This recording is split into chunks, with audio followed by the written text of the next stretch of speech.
Hey guys, Professor Bill, Comic Book University. Man, I am effing tired. You ever have one of those days? I think this is good now. You ever have one of those days where it's like everything just wants to go wrong? Man, at a freaking store, getting all sorts of really cool stuff, and all of a sudden I'm in line and getting ready to go, and then my half-hour warning for the podcast goes off. I'm like, and I'm about 20 minutes away from home. Yeah, and I got the kids with me and the wife. Dude, nah, there was just no winning. Today, there was no winning. So, yeah, I come home, and then XSplit, which I use, that starts giving me a hard time. It's like, oh, hi, we're XSplit. We don't recognize you anymore. I'm like, what do you don't recognize me anymore? I'm like, oh, here's all the stuff. Boom. I'm like, I don't remember all this stuff. You just must remember the stuff for me. I'm like, no, you need a new password. Hey, what's your email that you used? I don't even remember which email I used. So I'm trying all the emails that I have. Oh, my God. Oh, talk about frustrating. And it's like, do you want the update?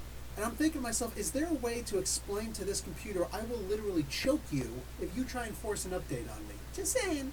Yeah, it's one of those freaking days. So, yeah, wow. Wow. I look really quick while I'm waiting for my stuff to update. So, somebody goes and comments on my Sunspot Explained in a Minute video. And I'm just like, dude, they go and say something like, well, it was closer to 2 minutes, but it was still a good video. I'm in one of those moods where I see a comment like that, I'm that close to banning the guy from the channel for life. Like, I'm like in that kind of a mood.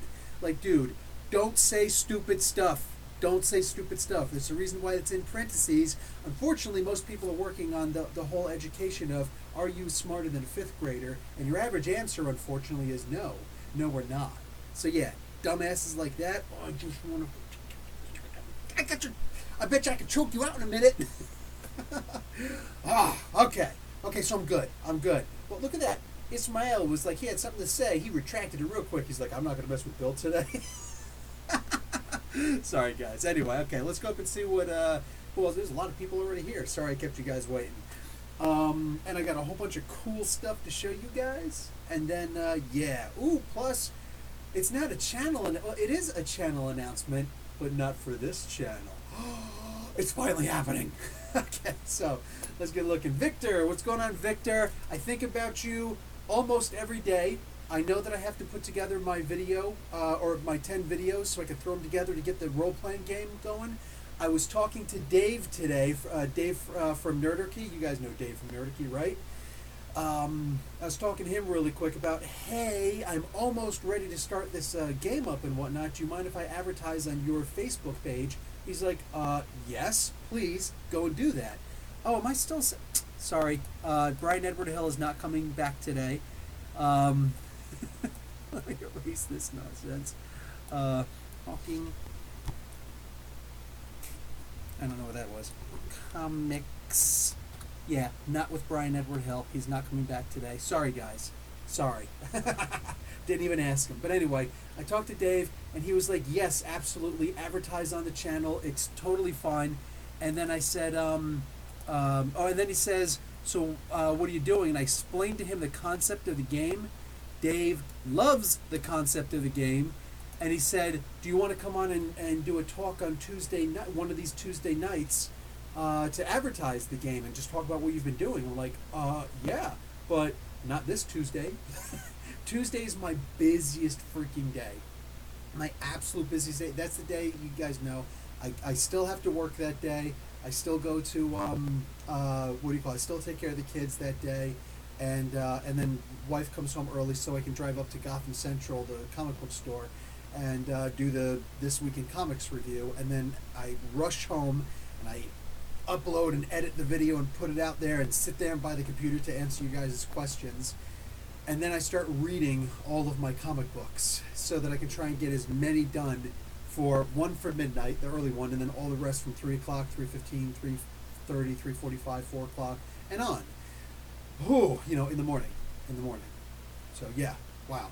Anyway, so that's a really busy day. So I'm like, yeah, I could do that one of these days, but not this Tuesday, sorry. So look for that. One of these days I'll be back on Nerdarchy talking to the guys, and see if we can get a whole bunch of people going. My plan is to have one role-playing game event where I'll actually have 4 to 5 different teams of characters put together, which means there's going to be a lot of spaces open. If any of you guys want to play a game of, it's basically Dungeons and Dragons, but with Marvel superheroes, using the old 1984 face rip rules, the advanced face rip rules, the blue box. You guys can see I've got like 49 videos on, literally 49 videos on that. I haven't done a 50th video yet.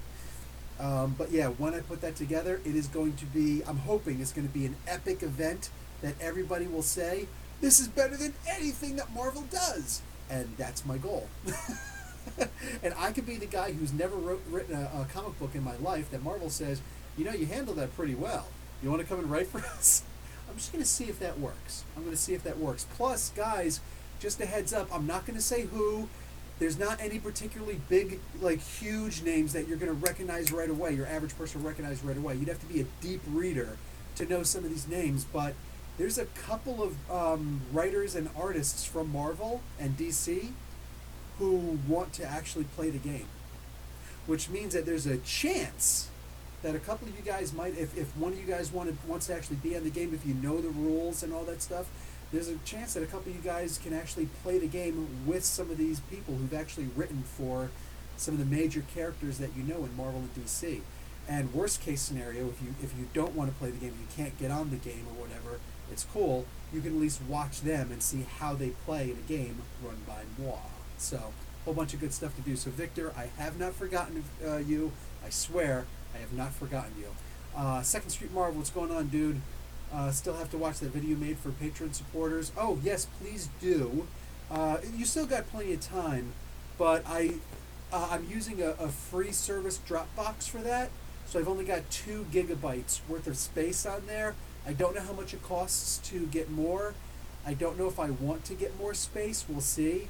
But my plan is to take that down. That video will be deleted forever, and then I'll have a new video up. And yeah, you all of my my patrons, or even the people who are speculating on Patreon, as long as you sign up for Patreon, nothing gets taken out until the 1st of every month. But if you want to join the Patreon and pledge something, even though nothing will be taken out until the 1st, you still get to vote on. So you guys can go to my Patreon, and everybody gets one vote. What's the next video you'd like me to do that I will comment on?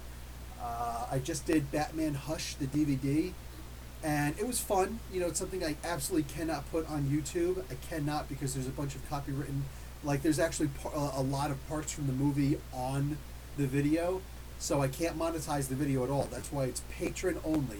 Plus I've got, like, you know, a couple of Family Guy skits that I throw in once in a while to add to the humor of the things that I'm saying. And I really want to make it like as fun a video as I possibly can for you guys, since I only do this once a month. But yeah, all the patron supporters, even if you're going to pledge without actually, you know, the stuff being taken out, you can at least vote on which movie you'd like me to review next. Keep it comic book themed. I don't care. What do you call it? Cowboys versus Aliens is comic themed technically. You know what I'm saying? It started off in a comic book. So whatever you want, let me know. I'll try and get my hands on the movie, a digital version, so I can actually put it in there also. And a good 20, 25 minutes, whatever, of me just talking about a movie. I could roast it. I could whatever I see fit. You know what I'm saying? Yeah, just give me a heads up. Okay, let's see. But anyway, the idea is that 2nd Street Marvel, that yeah, I will have to take the other video down so that I can put a new video up, but that won't be until the 1st. So you guys got plenty of time to watch that. You guys who did watch it, I haven't gotten any. I only got one person giving me feedback on it yet, and they LMAO'd. They laughed their asses off. That's what it was. Okay, wow, whole bunch of people talking. Let me try and catch up. Wow, holy crap. Okay. Jonathan Hickman, John writes, John Wright writes, that's funny. Jonathan Hickman is the author of X-Men Deserved. Yeah, he kind of is. I'm loving it so far. With only 3 issues out, I'm loving it. And every week a new one. Dodora, what's going on, Dodora? Excuse me, I really enjoyed Brian Hill last week. Yeah, Brian Hill is awesome. Like, I'm trying really hard not to just keep on thanking him every day. You know, so it's like, dude, thank you so much for showing up for that. Because, y'all know that this is a busy dude, right? He produces music, he produces movies, he produces TV shows, he's working on his own stuff, and in his spare time he does comic book not comic book reviews. I do comic book reviews. He writes comic books. He actually makes comic books, so that's a big deal, and he does it for more than just DC, more than just Marvel. He does a lot of comic books. So, wow, the idea that he was able to take an hour plus out of his time to have a conversation with me and you guys, that was a huge deal. So I want like every day to just be like, oh my God, you're the greatest guy in the world. Thank you so much for doing that. But I try not to bother him. So let's see. Megan, hey, what's going on, Miss Megan? Good day to you too. Immortal Hulk is going in a good direction. Damn right, John. Damn right. Swelling Terror. No, Immortal Hulk is not planned on ending anytime soon. It better not. Be really upset over that. Miss Megan, happy to send you my coffin bound. No, it's fine. They're actually going to a second print next week or the week after. Within 2 weeks, they're going to a second print. So, plus shipping from Australia to Canada, you're talking about like $50 minimum. No, not worth it. I'm good. You're awesome, though. Yeah, Coffin Bound, that was a big issue. If you guys go and check out the review on that, I mostly talked about speculation. Apparently, one of the people on there, I didn't get to comment yet, but one of the people commented that low print runs cause the speculators to buy them up a lot, hoping that it's going to be a big deal. Like, it's a risk for them.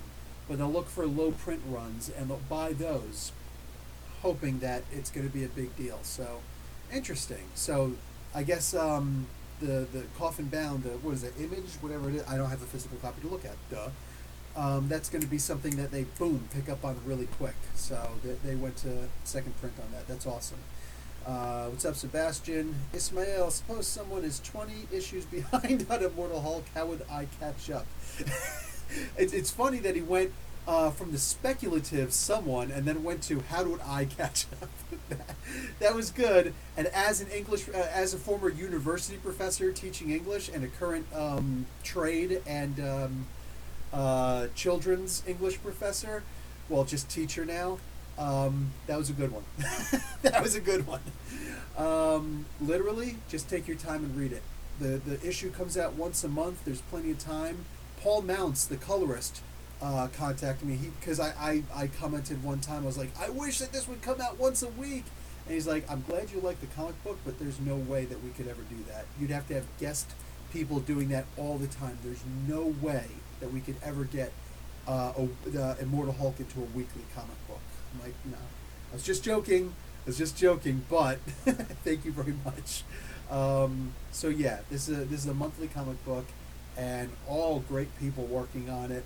So literally, take your time reading it and just enjoy. Let's see, Cryptid, what's going on, Cryptid? I got a super chat. Sorry, I am obligated to go down and check that. Let's see. I think I know that color. Yes, I knew that color. Mama wants to see that dance. Miss Megan, you're becoming one of my favorites. Okay, so let's listen. Remember, whenever you guys want to see your dance, you have to give us a heads up which one you want to see. Oops, sorry. Let me put this one up so I can actually see myself. Okay, good. So let's get a little Darla action going. We get the boom chicka laka, boom chicka laka, boom chicka laka, boom chicka laka, boom chicka laka, with the Darla, boom chicka laka. Shake that booty.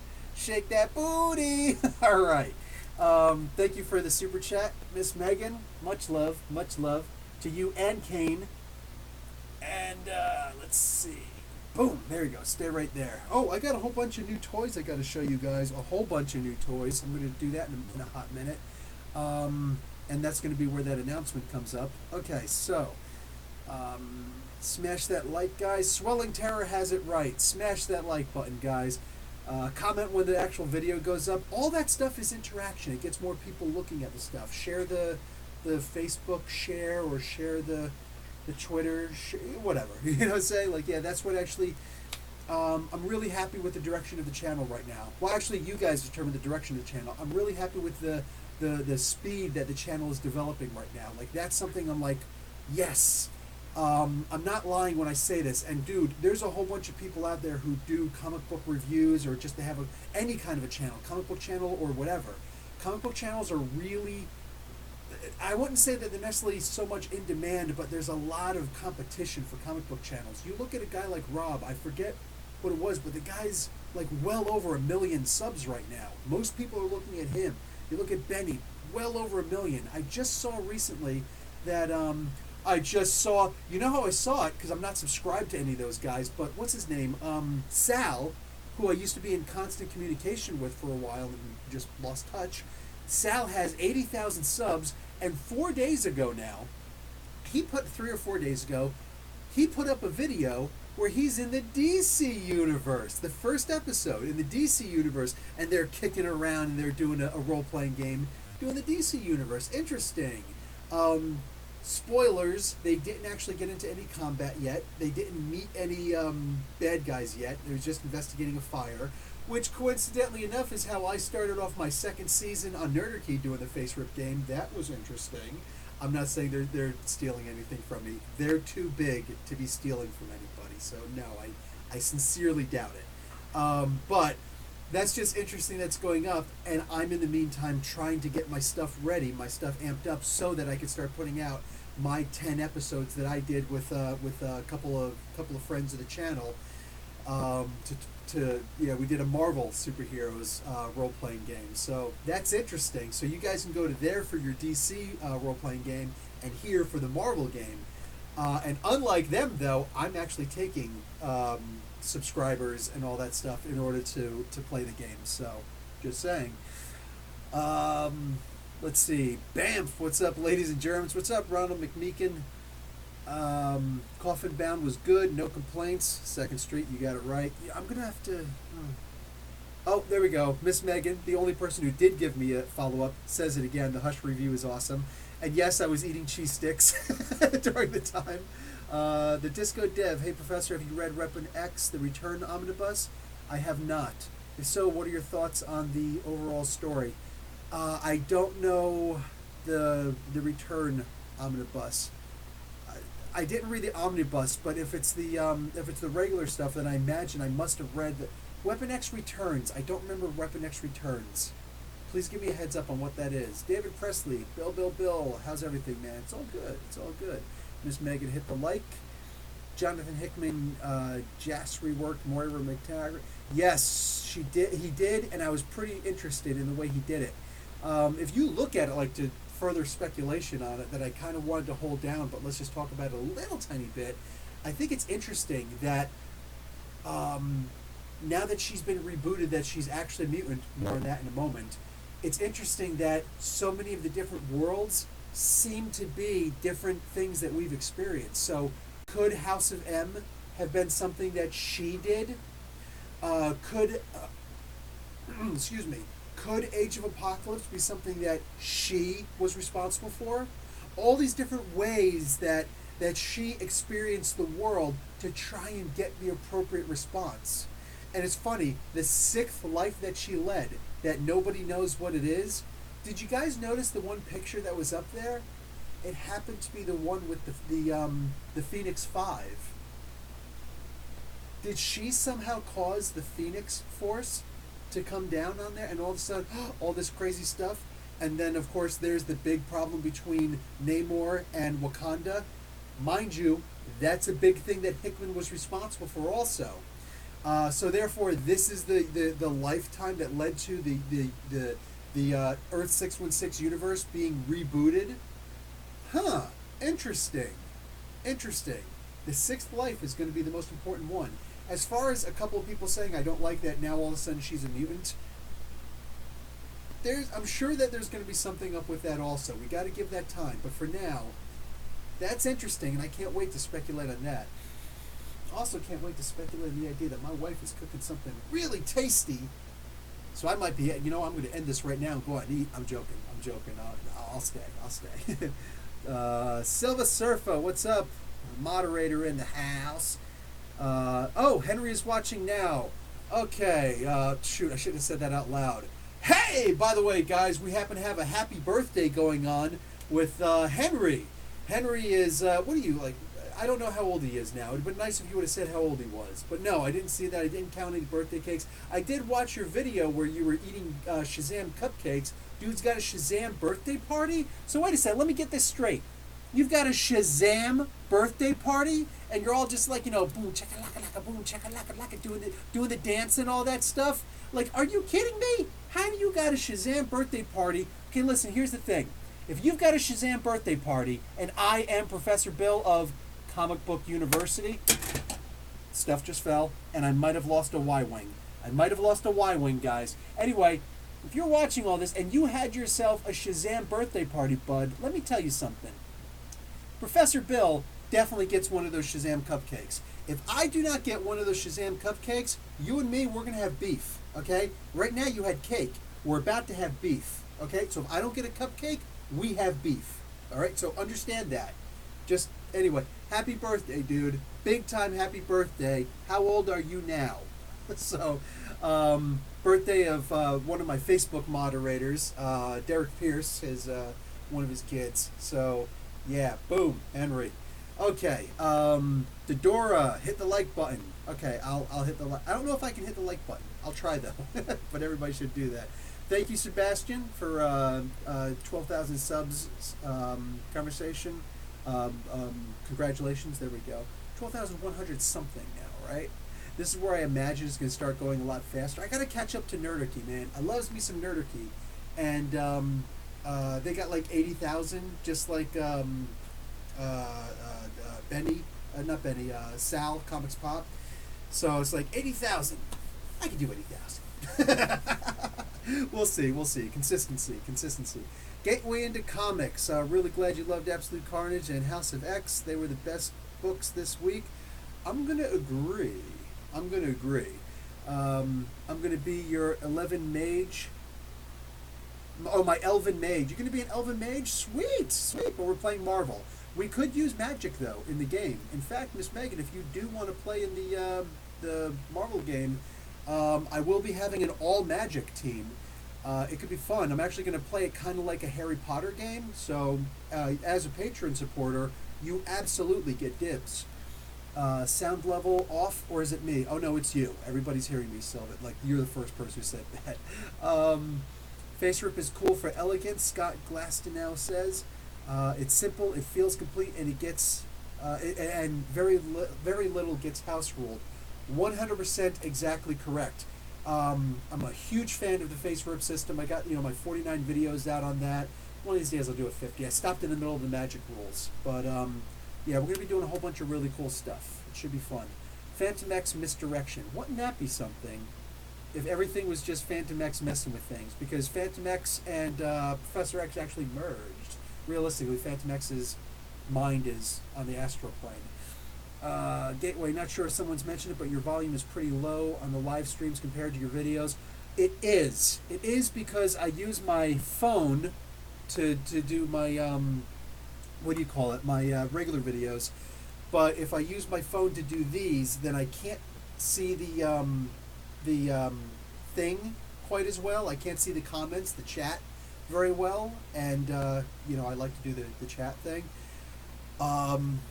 Yeah, so I have to do that. Plus, my phone battery will die really fast.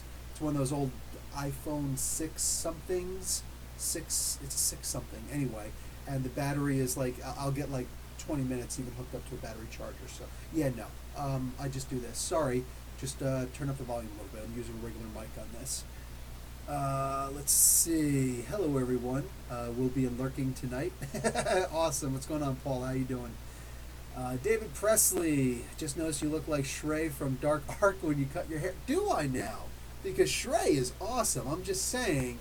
I might have to call down some lightning on some unicorns. You know what I'm saying? And go right at it with necks. I love that comic book, man. I love that comic book. Cullen Bunn is the Dark Lord himself with that freaking comic book, because hell's yes.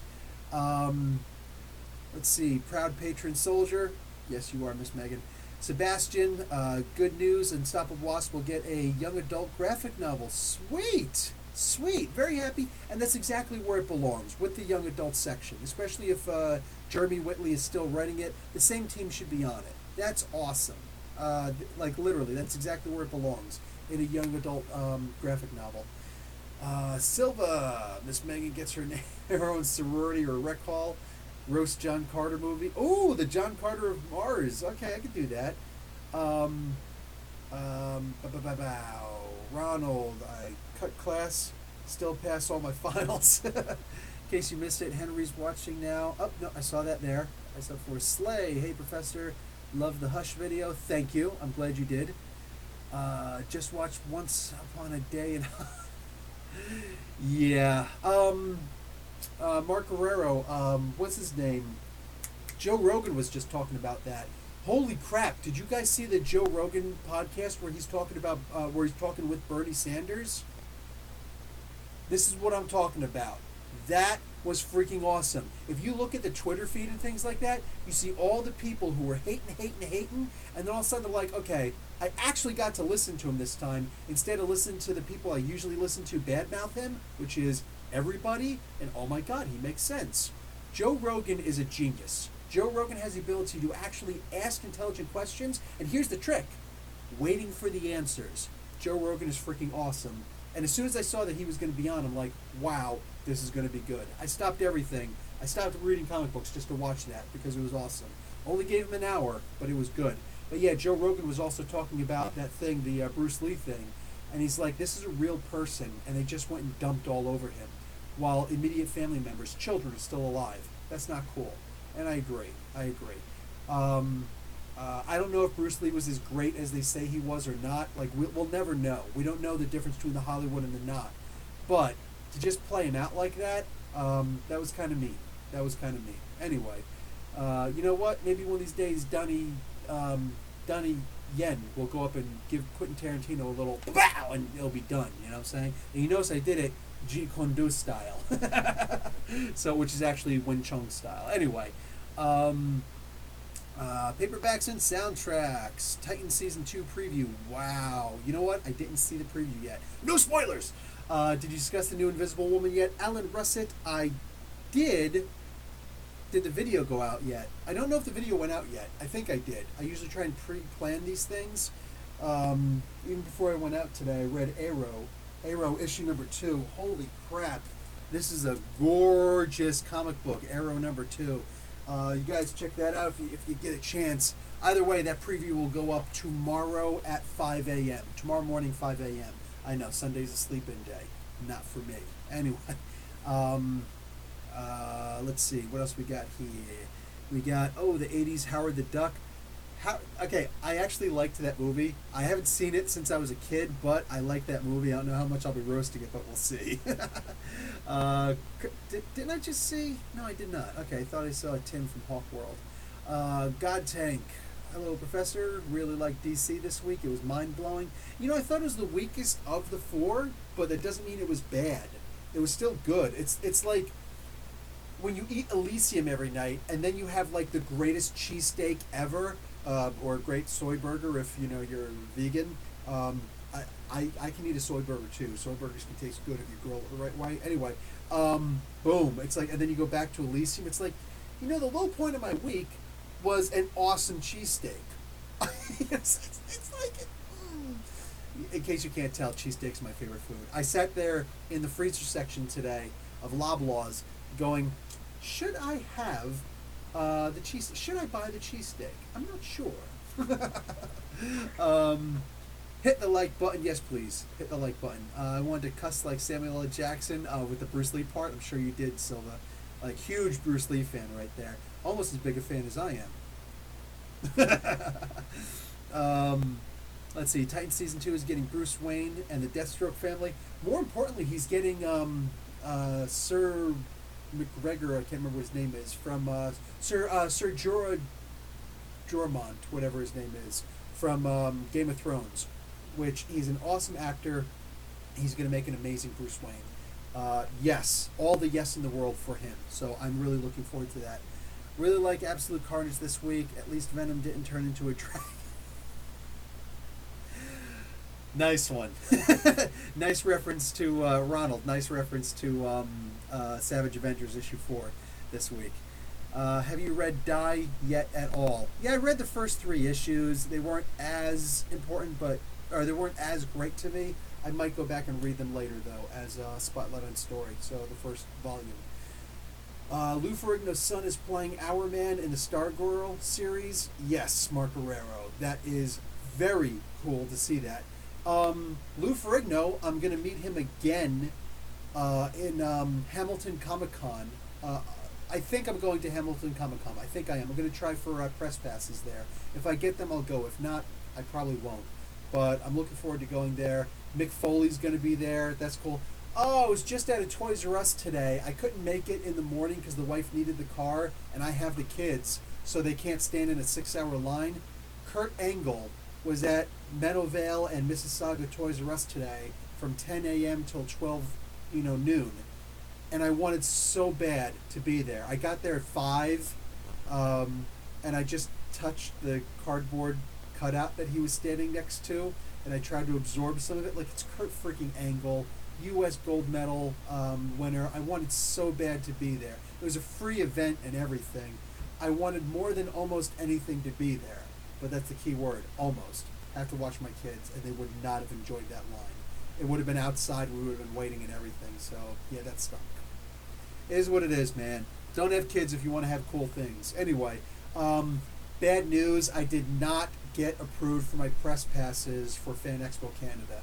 I'm probably still going. I got to actually talk to Carlos from Gotham Central. He's always able to get me in as a vendor. So I'll actually have the little vendor name tag things, which is cool, but it's not the press passes, and that kills me. I can't just walk up to people and be like, hey, could I have an interview with you? So next year I'm sure I'll get the press passes. I just got to make the channel bigger. That's the thing. They saw the channel, and they're like, sorry, there are bigger people going for it. So, oh well, it is what it is. I know I'm the closest person going for it, but, like I said, things happen. Next time. Just finished Bedlam by Nick Spencer. I've never read that before, David Presley. Okay, I gotta scroll down because this is really bad. It is really backwards. Let's see. Okay, One Step Too Far. You're here. What's up, Professor? How much is the CG failing? Industry rhetoric. Should we believe? Because I've seen some sane people start mentioning it. Oh, CG, you're saying Comicsgate. I don't know, it's the same old stuff. It's mostly the shock jock stuff. I have some people talking to me saying Comicsgate isn't like a lot of people say like Comicsgate is only the Yellow Flash and what the hell is he calling himself now? Your boy Zach, Comics Matter, that thing. A lot of people saying it, that it's not just them. There's actually more of us that are actually not just a bunch of jerks. We're actually blah, blah, blah, blah, blah. Okay, then may I suggest you call yourselves something different. Because right now, look, right now, politically, I feel that I'm more of a progressive than anything else. But that's also a fairly new thing to say. I'm telling you right now, it might not even take 20 years, but at some point, the word progressive will be a curse word. Right now, it kind of feels like one anyway, right? But there'll be people calling themselves progressive, but they won't be progressives. They'll just be calling themselves that, and you'll have to change the name to something else for the people who still want to have good things instead of working for corporations. We're always going to have people working for corporations. I don't care if we go. We're never going to go to a socialist country. So come on. But there will always be people, who will try and usurp a name and go on. So hey, if there are comic skaters out there that aren't jerks, that's awesome. But the big people who we know are the jerks. These are the people with they get so easily offended. Meanwhile, their big shtick is offending, which I think is hysterical.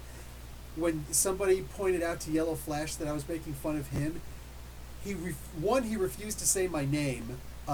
Smart. That was smart, but it's also very cowardly. It's also cowardly when a guy who refuses to show his face because he's a coward wants to try and make fun of my hair. Well, now I've cut my hair. That was months ago. That was maybe a year ago. Anyway, I just think that's funny. But when you're that weak that your whole shtick is making fun of people, somebody cracks a joke on you and you start, oh, well, I'm just... Come on, buddy. Come on. Anyway, yeah, I heard that they're going down. Honestly, I just don't care. I really just don't care. They can go and do whatever they want to do. But if there are people who are actually cool, they should consider changing their name. I'm just saying. They should consider changing their name. I would. Wow. Jay Nunya thinks Die is boring. Yeah, it didn't thrill me like I was hoping it was going to. And honestly, the Die comic book is a funny thing. You know how Transformers, and let's just pull it out right now. I got these. I didn't open them yet because I'll explain why I didn't open them yet. Can I have it so that they don't glare? Anyways, it's Red Alert and Brunt. I'm not familiar with who Brunt is. Oh my God, what is going on? There we go. Not familiar with Brunt, but he's a Siege character, and he was cheap, and he was cool in a 2-pack.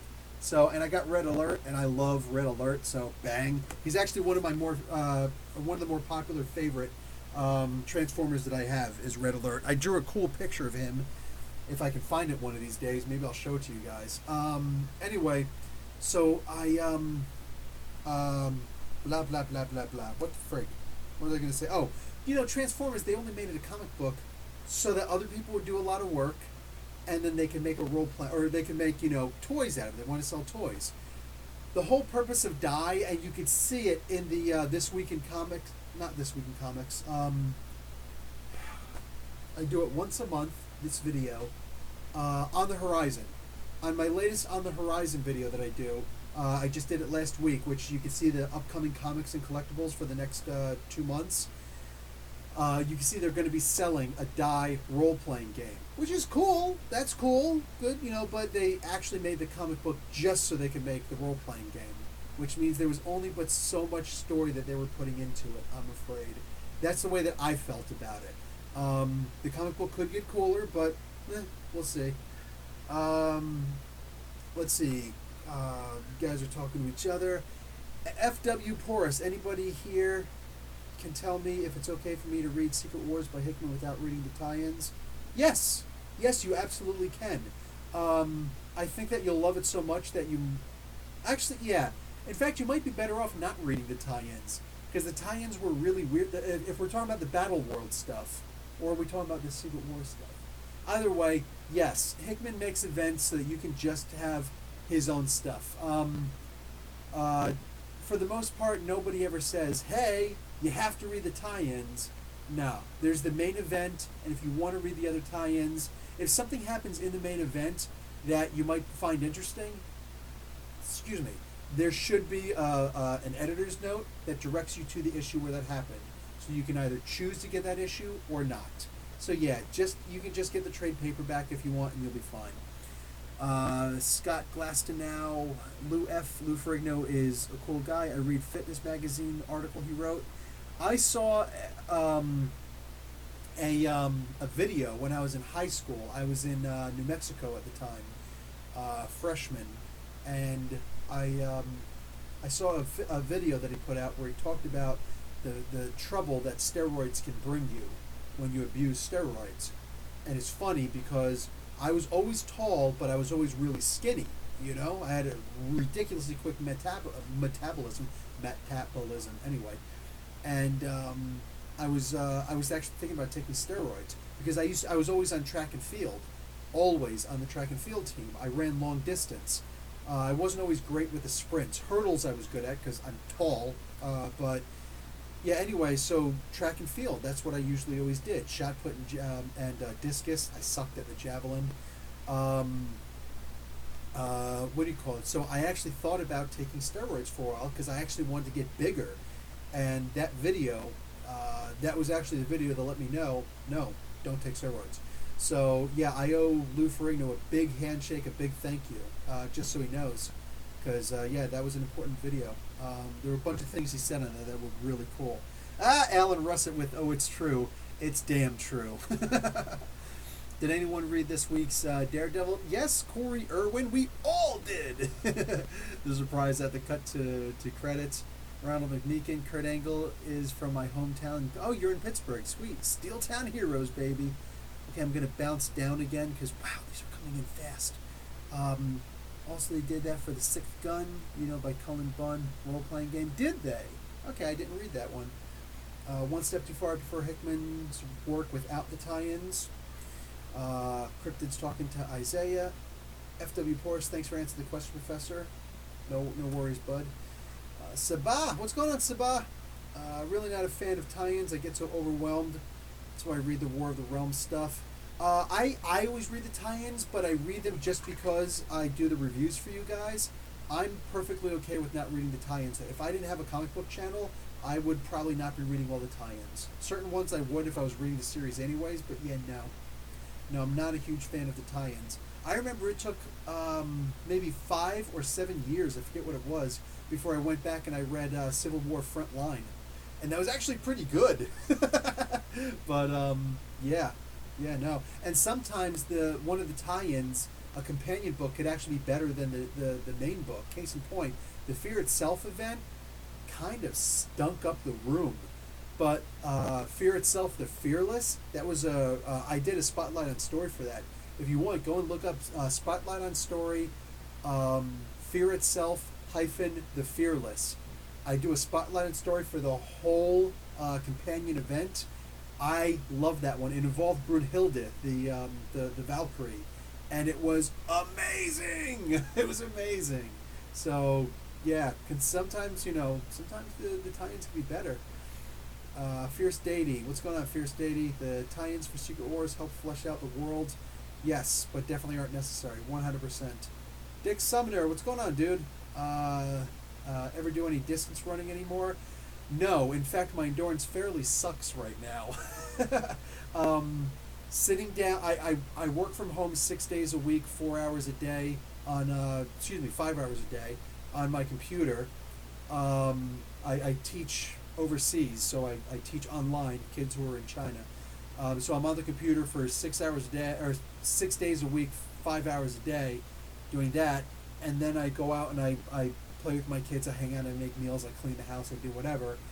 And then at night, when everybody's supposed to be sleeping, myself included, that's when I read my comic books, do my reviews, edit my videos, and put those things out. So I'm back on the computer again, unfortunately. I spend a lot of time on my computer. I'm starting to get my dad bod gut. Actually, I've had my dad bod gut for the past year now, and I'm not a fan of it, so I'm trying to work that off. But yeah, yeah. I wouldn't mind getting back into some distance running because, yeah, endurance used to be my thing. Especially since I was always big into the martial arts, that was my thing. Just play keep away for a while until the other guy wears himself out. I would always, always, always win. I was kind of badass like that. So I had a great defense move. It's Eid in the morning. I should be sleeping. Yeah, my wife is still traditional Muslim, not necessarily practicing. We might go to, if anybody in the neighborhood, we might go to Square One Mall tomorrow. They've got an Eid market, so we'll probably go. She was talking about that today. So that'd be a cool meetup. High five, hugs, all that good stuff that I owe everybody. King J-Dub, if you ain't cheating, you ain't trying. That almost sounds like a Jesse the Body Ventura comment. We have cheat days. I have cheat days still. Today's actually my cheat day, and I don't think we're going to be cheating today.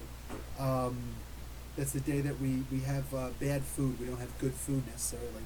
And we just didn't today. We were going to go to Burger King, but I had to rush back to get to the podcast, so maybe we'll cheat day tomorrow. Let's see, Moon Knight and Phantom X needs to have a team up. How come nobody else thought about that? F.W. Porras, can't wait for Aaron's King Thor. Those stories about the dying universe are awesome. They are pretty awesome. I hate how they're all spread out. It's about time we're finally going to get to them. Dylan Anthony, what's going on, Dylan? One of my original subs. Cryptid, also a very, very early sub. Only event I've ever read every tie-in was Secret Empire. That's how you and I met, were my Secret Empire reviews. But I might actually pick up the tie-ins to Absolute Carnage. I'll be reviewing them, and they'll probably be pretty good. Taki616, Eid Mubarak, ya Ahi. Sabah, after going to mosque, I'll be I'm just going to spend Eid with my grandpa. Awesome, awesome. Spending time with the grand folks, always a good thing. I miss my grandma. I genuinely miss my grandma. She had a birthday 3 days before mine. It was always fun. Like I would just go down there and hang out. We would celebrate both of our birthdays. Celebrate my birthday early because I was celebrating with her. Yeah, she was awesome. I miss her. I miss my grandma. Literally, like my favorite relative ever was my grandma, and I lost her last year. This July 5th. She was born on July 5th. It's actually the first birthday that she had that, yeah, she wasn't around for. That kind of broke my heart. Best run on Guardians of the Galaxy. Dude, there were a lot of. Plus, which version of Guardians of the Galaxy, right? Fierce Deity. Sorry, let me repost. Look at that page of House of X with Professor X. The cover of Powers of 10-5. Look at the hand placements. Okay, I'll try to remember to look at those. Mark Guerrero, Kevin Conroy is going to be playing old Bruce Wayne in Crisis. Yes, which is very cool. I know more people are excited for that. The voice will be great. Yes, they don't have Mark Hamill cinched for the Joker, but they're trying to get him. I'm just saying I wouldn't complain about it, and I think that he'll do it. I think, like, Mark Hamill loves that character. I think he'll do it. I don't think he wants the trickster to be the only guy with that laugh who's got a physical appearance. Slay, hey, Eid Mubarak. Did my PayPal donation come in? Balance my titles. In case there's a delay like last time, I don't know. I can check now. PayPal. If it doesn't give me an attitude, then I can check right now. Let me see. I gotta log in. Let me log in. Oh, that's the email I used for that. Interesting. Good to know. Oh, looks like something came in. Oh, yes, at 8:43. Yes, just today you did that. Thank you very much. Are you... Sorry, are you also a... You are a patron also, aren't you? Because if you're not, I have to send you the... I have to get your email address so I can send you the video. I think you're a patron also. I think you got that. Anyway, let's get up here. Treasure all the memories you have with your grandma. Sorry to hear she passed away. Yeah. Yeah, you know, it's a shame because her legs were in pain. She wound up having a blood clot that finally did it. She always had problems with her legs. It's a shame because she loved walking around. She's Pennsylvania. That's actually, it's from her that I actually get my Native American ancestry also. But she never really celebrated that. She always celebrated that she's Pennsylvania Dutch. And I know there's a lot of people saying it's actually not called Pennsylvania Dutch. She calls it Pennsylvania Dutch. It's Pennsylvania Dutch for me. Anyway, yeah, she loved going to like the Amish flea market and stuff like that. So yeah, I think that's actually where I get my height from also. Everybody else in my family for the most part are Italian, so everybody's short. Yet I'm 6'5". That's not an Italian height. You know what I'm saying? So I think I get everything from like my height at least from her. Let's see. So when Jane gets Mjolnir, why did she get the Thor name? Oh, just it is what it is. It's whatever. It's just a title. I'm sure they'll use it. Whatever. I'm also hearing that it's not going to be in the actual. And it's going to be an MCU movie, but it's not going to be in the MCU universe. So, whatever. It is what it is. Everyone, watch the ads before a video, please. Dora, I appreciate that. Thank you. Yes, it would be nice to... Okay, you are a patron. Good, Sly. Yeah, I do appreciate that. That is actually how I get paid, is by you guys watching the full ad. There's also... You know, I kept meaning to expand this bigger. There's also my one sponsor that I have right here, Beautiful Halo. So you can check that out in the description below. Yeah, let me make this bigger for you guys now that I've showed that. What do you go? I've been showing that the entire time. Here, you guys can actually see me a little bit better now. Let's see, because Thor, you guys can see my soundproofing that I have over there. That's actually a huge echo spot. That's why I put that up. what do you call it? If I didn't have that up, then yeah. Um, anyway, yeah. So Slay, like you support me on Patreon and on PayPal, which is effing awesome. I genuinely appreciate it big time. Thank you so much. Uh, let's see, what do we got here? Uzab. What's going on, Uzab? Uzab sounds like Uzair, which is technically a Jewish name, but it's used in Arabic also. Uh, yeah. Um, what do you think DC needs to do to get back on top competitively? DC lost a lot by Warner Brothers screwing up, and there's going to be like 12 people who are pissed off at me for saying this, but for following up on staying with Zack Snyder on the DC Universe, DC EU. They didn't realize that he was an objectionist, which is very similar, which is pretty much exactly the philosophy that Ayn Rand always followed, or that Ayn Rand taught. What do you call it? This was it's a funny thing. They didn't realize that he was an objectionist. So, when he, basically, if you look at the Man of Steel movies, look, they are visually one of the most beautiful things that you're ever going to see on the big screen. But is that actually Superman? It's not. Plain and simple, it's not. It's a completely different interpretation, and by having and like having a different interpretation is one thing, but what's the most important thing? And this is something that Richard Pace told me. Like we were talking, and we both have already always agreed on this, but this is something that he told me that I thought was shocking when he said it. He says, what actually makes Superman? What's the most important feature of Superman? And I didn't know what he was talking about. I was like, the idea that he's a Boy Scout? He's like, what made him a Boy Scout? And I was like, oh, Ma and Pa Kent. He's like, yes. The one thing that differentiates Superman is Ma and Pa Kent. How many characters, how many comic book characters actually have a mother and a father, adopted or otherwise, that teach their kids values, that are still alive? Not Uncle Ben, who taught the most important lesson ever and then died. No, stayed with him forever and taught him these lessons continually. What is the main what's the only reason why Superman isn't Superman Red or any of the other versions of Superman that we have? It's because of Ma and Pa Kent. Without those values, what do you have? And what is the one major thing that the objectionist Zack Snyder changed in Superman? Pa Kent saying, maybe you should have let all those people die. I don't know. Maybe you should have. Ma Kent saying, you don't know these people anything. As opposed to the real Ma and Pa Kent from the comic books, who always said, basically, with great power, there must also come great responsibility. I know this, Uncle Ben, but you get what I'm saying. Without that, that's not Superman. That's simply not. You had a Justice League, and the leader of the Justice League, the figurehead, Superman. It doesn't matter how powerful you make him. It doesn't matter this, that, or the other thing. None of that matters. If you have characters who just don't care about people, they figure that they're doing you a favor by saving you. That's not Superman. That's simply not. You know? And it took a lot of us a long time to understand what was so wrong with it, but yeah.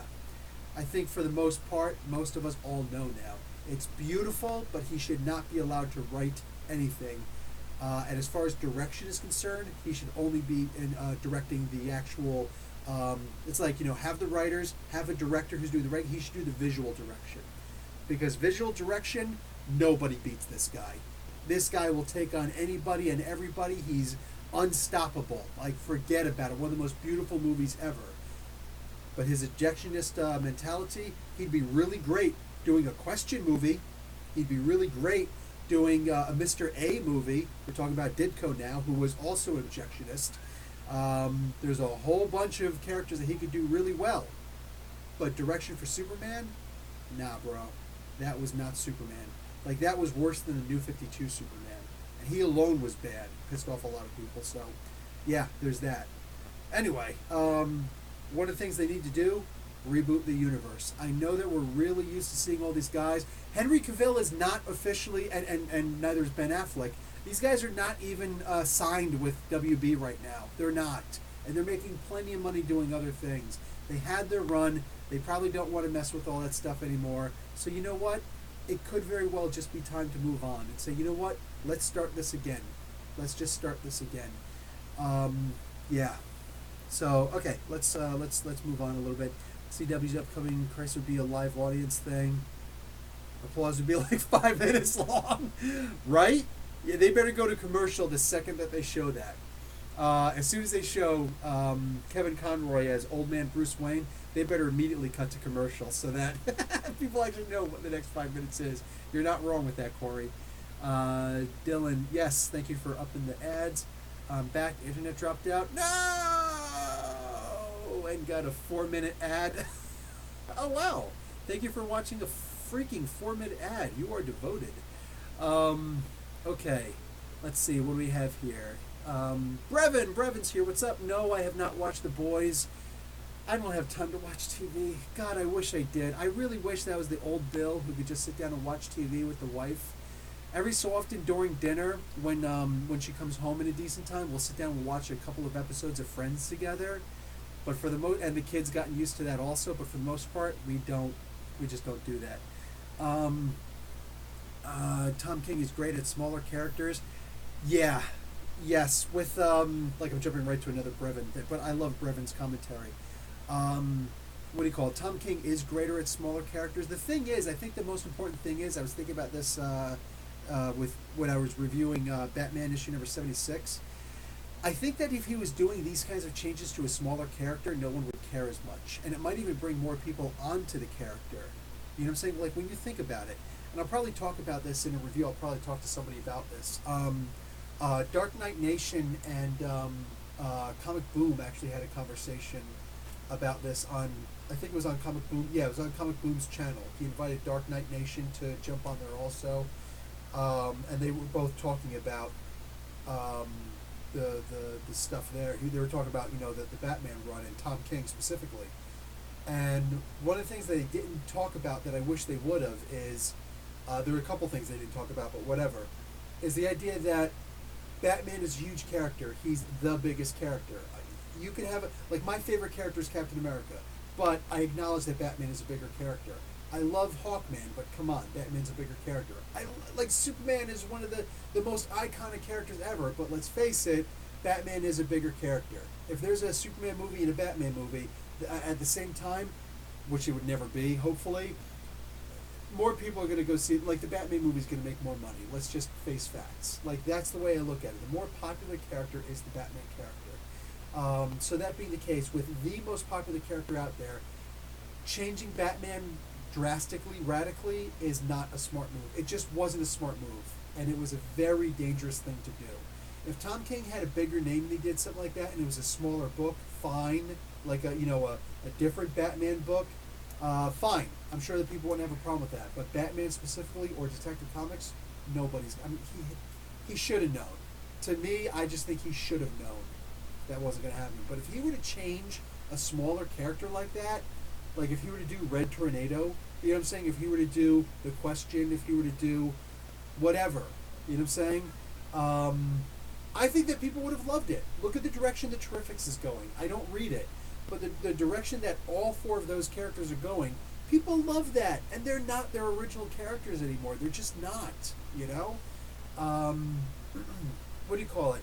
You look at the way that Greg Pak and then most recently Gail Simone have been doing Domino. People freaked out over that. Enough people freaked out over that. Like, that's not my Domino. Domino's a badass bee. She's not this funny ha-ha-ha character. But she didn't get roasted over it. Why?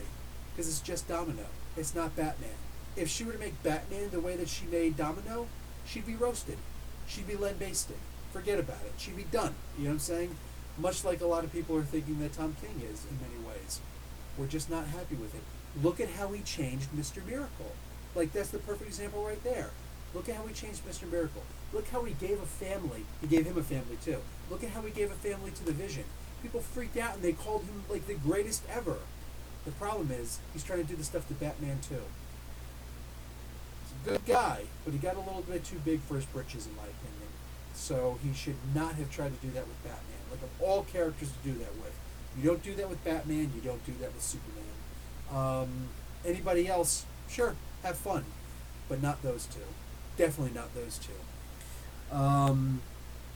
That's why a lot of people are like, with Brian Michael Bendis. Hey, man, let Bendis do whatever. Whoa, whoa, whoa! He's doing Superman. He's going to ruin Superman, and look at what he's done. People are, in general, not happy with that. Okay, going down a lot more. Okay, we got more Australia in the house with Raven. What's going on, Raven? How you doing, brother? We got FW Porras. It's funny that I think DC is more progressive with its characters, even though Marvel is making more noise towards creating a diverse universe. I'm very curious in why you think that, because sometimes I hear people saying that. I've never actually seen that defended, though. Please give me some examples of what you mean by that. I'm really curious about that. Has Hickman wrote anything for DC? Has Hickman wrote anything for DC? I don't think he has. Nothing comes to the top of my mind. He's so spurious. He likes to do mostly his own stuff. I'd love if Hickman tried his hands at DC. Oh, that might explain it right there. Yes, he would create some kind of a mind-blowing crisis. The question is, the thing that makes Hickman so good, like so many other people, is their knowledge of the characters. And I don't know how much he knows the DC universe. Because, yeah, I don't remember ever seeing him doing something with the DC universe. He usually makes his own characters, or, yeah, he'll do the Marvel stuff. He's a Marvel guy. Miss Megan, I'm up and down with King's Run, but agreed. But I think he went way too OP with Gotham Girl, right? Like, taking out Captain Atom that way. Like, dude, what are you doing? He went OP with Catwoman, taking out 3 Flashes. That right there was the one where I'm like, okay, you know what? It's one thing doing a bait and no switch with the wedding, but this was just a little bit too much. Like, come on. One of the most powerful characters ever, mind-controlled or not, it's a bridge too far, brother. So, Bendis is secretly trying to destroy DC from Marvel. A3N, man, that would be hysterical if he was actually a spy the whole time. We thought it was Tom King. Would you shave your beard if you were offered a chance to play Captain America or Hawkman? 1, Hawkman wouldn't have to shave his beard. 2, I would never be able to play Captain America. I'm just not big enough. And realistically, same thing with Hawkman also. It's funny. When you look at people playing Dungeons and Dragons, or any kind of role-playing game, we usually play the characters that we can't be. One of the kind of characters I usually love playing is short characters. In Dungeons and Dragons, I like playing short characters who are very, very agile. I'm too big to be agile. I'm too I learned Tokukoren Ninjutsu when I started when I was 8 years old up until I was 12. I learned ninjutsu, but I can't do a lot of things. I've incorporated the martial arts aspect of it, but the actual hiding stuff, I know how to look for it. I can hide sometimes, but I can't follow people. I'm too tall. I'm 6'5". I can't do a lot of the things that I was taught in ninjutsu, jumping between people's legs to guide out of the way. I can't do stuff like that. Even when I was younger, I'm way too tall to do stuff like that. So I always liked, when I played Dungeons & Dragons, playing halflings. You know what I'm saying? People who are, particularly small, they usually want to play the big, burly barbarians and things like that. That's what fantasy is. We like to play the things that we're not. You know what I'm saying? That we sometimes wish that we could be. So when you look up and you say, like, what do you call it? Somebody like Captain America and Hawkman, it's funny that I love these characters that I can't be. I've always been pretty strong, but I was talking about this a couple podcasts ago. I've never been like a particularly burly guy, you know what I'm saying? Like, I'm pretty solid. I don't jiggle, or anything like that. So I'm a strong guy, you know what I'm saying? But while I may look, fairly whatever, I'm not like, a big gigantic bodybuilder, you know what I'm saying? I don't look like an Arnold Schwarzenegger. I don't even look like one of the Arnold classic guys who've got, the big guts, but, he just walks around. You look at this guy and you can just see, this guy would kill me just by glancing at me. Oh, he's looking this way, I better move. You know what I'm saying? Like, it's, I've never been that guy. So I think that when I look at somebody like Captain America, who's huge and agile, somebody like Hawkman, who's huge and agile and flies, I love that stuff. But at the same time, they're great weapons experts. And while I've always gotten good with the martial arts and I can use a couple of weapons, I've just never devoted myself to the time to actually be really good at, like a sword and shield. I've never used a sword and shield before. I'd rather use a regular katana, and or katana wakizashi. What I'm saying, the sister sword, the shorter sister sword, or even a sword and a knife. I could use that well. What I'm saying, believe it or not, I'm actually pretty good at something like that. But yeah, I'd never be able to do that. So. If I was somehow able to do Captain America, I'd be Captain America with a beard. I love my beard. I love just having a beard. It wasn't since my Army days that I haven't had a beard. Even when I would work like in a bakery or something like that, I would be the guy who needed the beard net. You know what I'm saying? Like, that was me. As far as Hawkman, he wouldn't really need to shave. He'd be okay with a beard. Let's see. But good question, Mark. FW Porus. King blew me away with Mr. Miracle. Hells yes. I mixed with his Batman. Same. Birds of Prey, Green Lantern had a Latina female and a black Muslim, to name a few.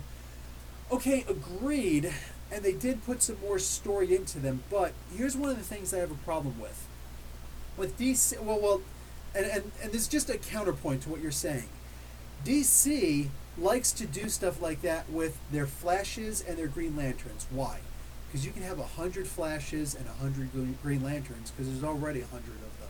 Actually, there's thousands of Green Lanterns. It's easy to just stick a ring on somebody and say, oh, look, this person's black. Oh, look, this person's Muslim. Oh, look, this person's female. Oh, look, this person's, Latina. You know what I'm saying? Like, it's cute, but is that really going into detail by finding new powers for this person or anything like that? Vixen, I would say, is a diverse character because she is unlike all the other characters you can put out there. Yes, she's like Animal Man in her own way. Like, I get it. I get where that argument would come.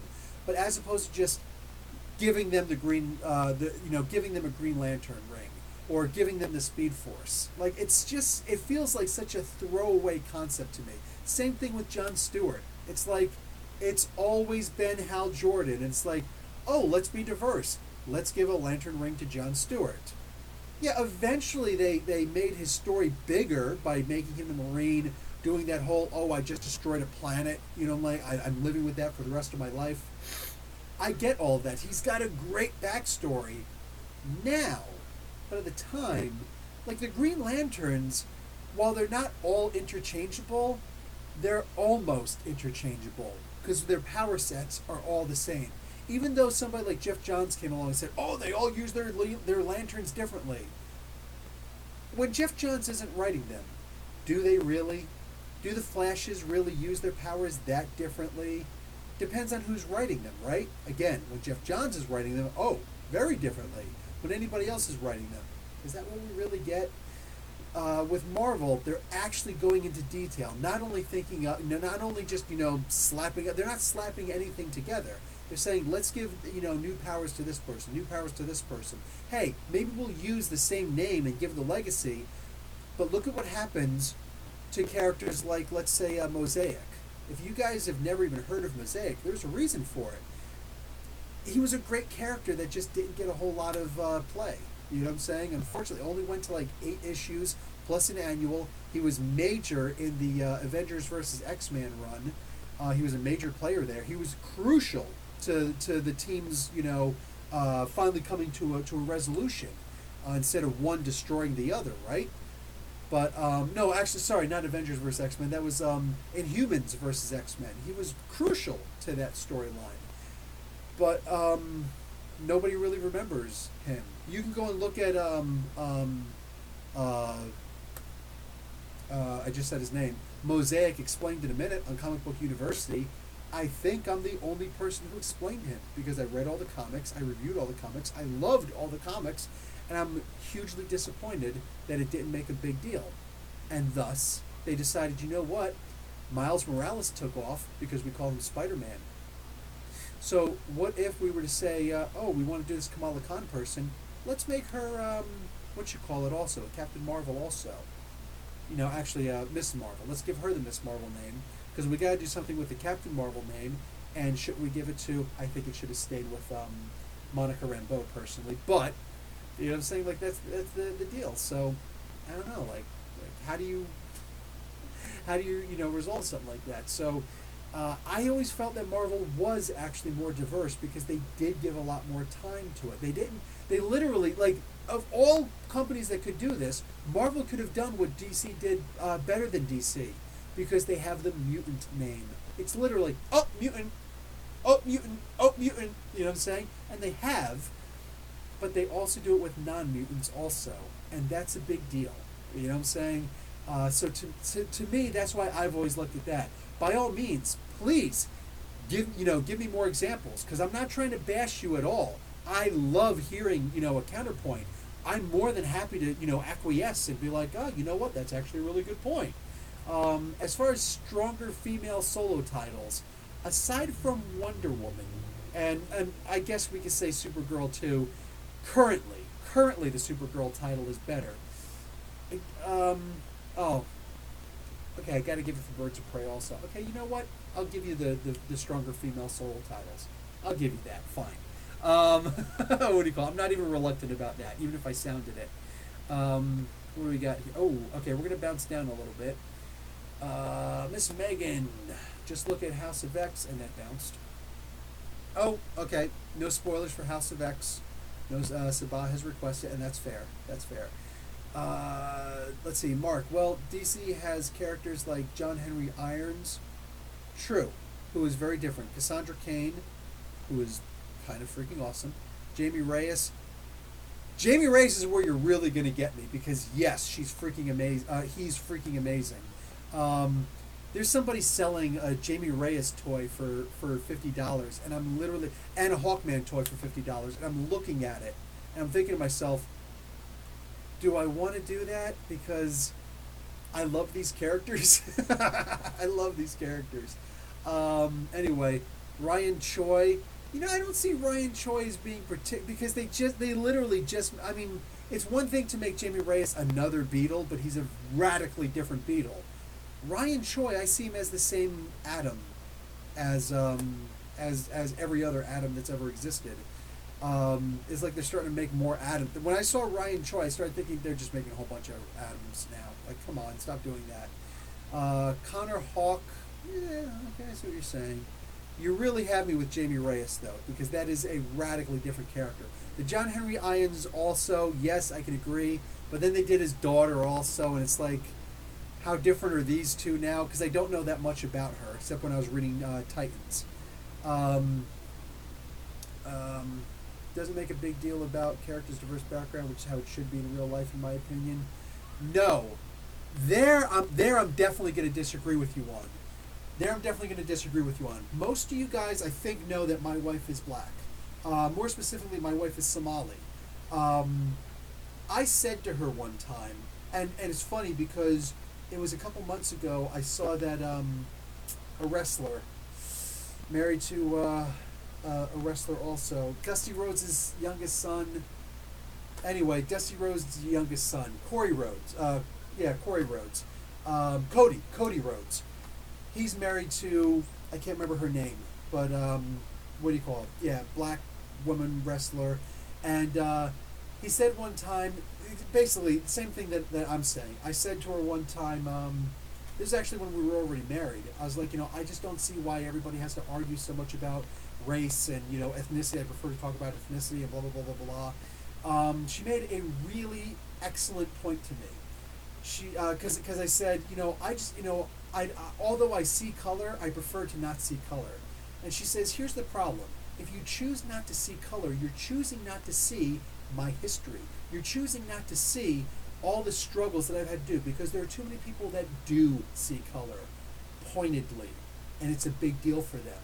So all the racism that she's had to deal with, think about this.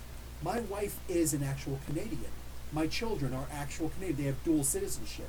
Me, I have my landed papers for Canada, but I'm still technically American. Until I actually get my citizenship for Canada, I'm still technically American. So, this was years ago. We actually had some ridiculously stupid guy. I was really disappointed because it's an Italian guy also, who who says to her, so, like she's looking at something and she's wearing her headscarf. She doesn't wear it like the typical hijab because she's not. She's more of a traditional Muslim, but whatever. She's wearing her hijab, and she's just looking around doing whatever. And I was actually walking with the kids, and this guy just didn't see us as being together, and he just comes up to her and he just says it low. And I've got good hearing, which is why I heard it. I actually heard it when she didn't. And he says, "Why don't you people just go back to where you came from?" Actually said this to her. Now, first off, I want you to think about the irony of this, because I walked up to him and I got real close to him and I said, "Hey, Paisan, you know what's funny? Is that as her husband, I'm the guy who's an immigrant, the white guy. I'm the immigrant. She's actually a citizen. She is a citizen of Canada. I'm not. So, if you weren't so stupid, you'd at least stop and wonder and think about that. You didn't say that to me, but you say that to her. Like, just disgusting people. Absolutely disgusting people. So, while white people, let's just call a spade a spade. If somebody wants to leave because they don't like talking about identity politics, that's fine. Because there are plenty of Republicans who always talk about identity politics, but they do it as, whispers, right? That's the whole important part about different backgrounds. My wife has had experiences that if I wasn't right there with her, I'd never have experienced that.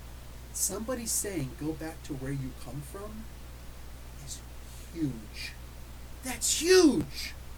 The idea that people would look at someone, like, I've had somebody call me a cracker before. I've had a guy from Liberia who tried to give me a hard time. I was ready to break his teeth because he cut me off while I have my wife in the car. Fortunately, my kids weren't in the car. I would have beaten the crap out of him. I would have beaten this guy bloody. Let's not get into that. Anyway, he did stop the car right in front of me, and I got out of the car. I kicked the back of his car, and he's just like, inside the car and everything like that. And I'm screaming because I need police to come. And even though the police came and whatnot, that's when he finally gets out the car. I'm ready to hurt this son of a gun. What do you call it? Like, he cut me off and stopped the car in front of me because I went around him because, I don't know, he fell asleep trying to leave our apartment complex. He doesn't live there. But anyway, this was back in Jersey. Yeah, this freaking guy, man. Anyway, when the cops were there and I'm getting ready to leave, he screams out really loud, "Stupid cracker!" Like that. I turn around and I look at him, and I know what he was expecting me to say. But that word is genuinely not in my vocabulary. It's simply not. Thank God. You know what I'm saying? That's why I try not to listen to NWA anymore. That's why I don't watch the movie Roots. I've seen, the TV series. I've watched them once before. Powerful, moving, can't watch it. Too many N-words. I don't want that to become a part of my vocabulary. That's why I don't like to watch Quentin Tarantino movies more than once. Because, wow! Wow! That can become a part of your vocabulary without you even realizing it. You know what I'm saying? And then you say, "And please." It's like you never said it before, and all of a sudden you say it. Yeah, no, I don't want that a part of my vocabulary. So I turned around and looked at him. I was like, "Thank you." Because I really did think that I overreacted. But once you pulled that nonsense, I realized that there is only one absolute idiot here in this conversation. And I walked away. Why didn't that hurt me so much? Because I don't have a history of my ancestors being called that. Being called, and even when you say, "Oh, it's just someone who's ignorant," think about what that actually means. Think about the idea that you're calling people ignorant who you actually went and took. Oh, some of my scenery is falling. You actually took these people away from their land. Not only that, but you also took away reading. You took away education from these people. You took everything away from these people and then called them ignorant, when who's the people who made them ignorant? I am an Italian. I have no history in my background of slave ownership. And many people can claim the same thing. And honestly, even if you grew up on a plantation, if you're white and you grew up from, plantation ownership, you're still not responsible for it also. We don't need to get butthurt when we hear things like this. We don't need to, okay? None of us who are alive today are responsible for slavery. And if you are not a racist, if you don't have that ingrained in you, you don't have to concern yourself with things like that. But at the same time, There are people who have lived with this their entire lives. There are people who are alive today who marched with Martin Luther King Jr. Bernie Sanders is one of them. But you think about that. And not only that, people who are explaining these things to people, explain these things to their kids, to their loved ones. There is still, like, when you think about it, this is a system that was built on slavery. Look, I love America, but but in order to love something, you have to know the problems you have with it. I don't like the idea that my wife doesn't like to wash dishes, and I get stuck washing the dishes every single time. Every time, but I still love her, but I can recognize a fault in her. Likewise with America. Here's a country of people who are struggling to be free, our founding fathers, struggling to be free while being slave owners at the same time. It is a systemically racist country because it's built into the system. And that's the reason why we have amendments to the Constitution, to try and fix that. But you look at the police force. What is the purpose of the police force? It's to make sure that the poor people get kept in line. Because let's face it, most rich people don't get kept in line. You have somebody like Jaime Epstein, who this guy was going to report on not only Trump, but also on Bill Clinton. He was going to report on every side of the party. All these people who took, young girls from him. And he was on a suicide watch and somehow was still able to commit suicide. I'm going to call that a damn conspiracy. Because there were too many rich people, too many powerful people who were going to get in trouble for that. So interesting that he was allowed to die. So what did we do? We took the poor Irish people and we took them and we said, hey, we need police. Come on over here. So people who were beaten up for 3 generations, and we made them into a police force.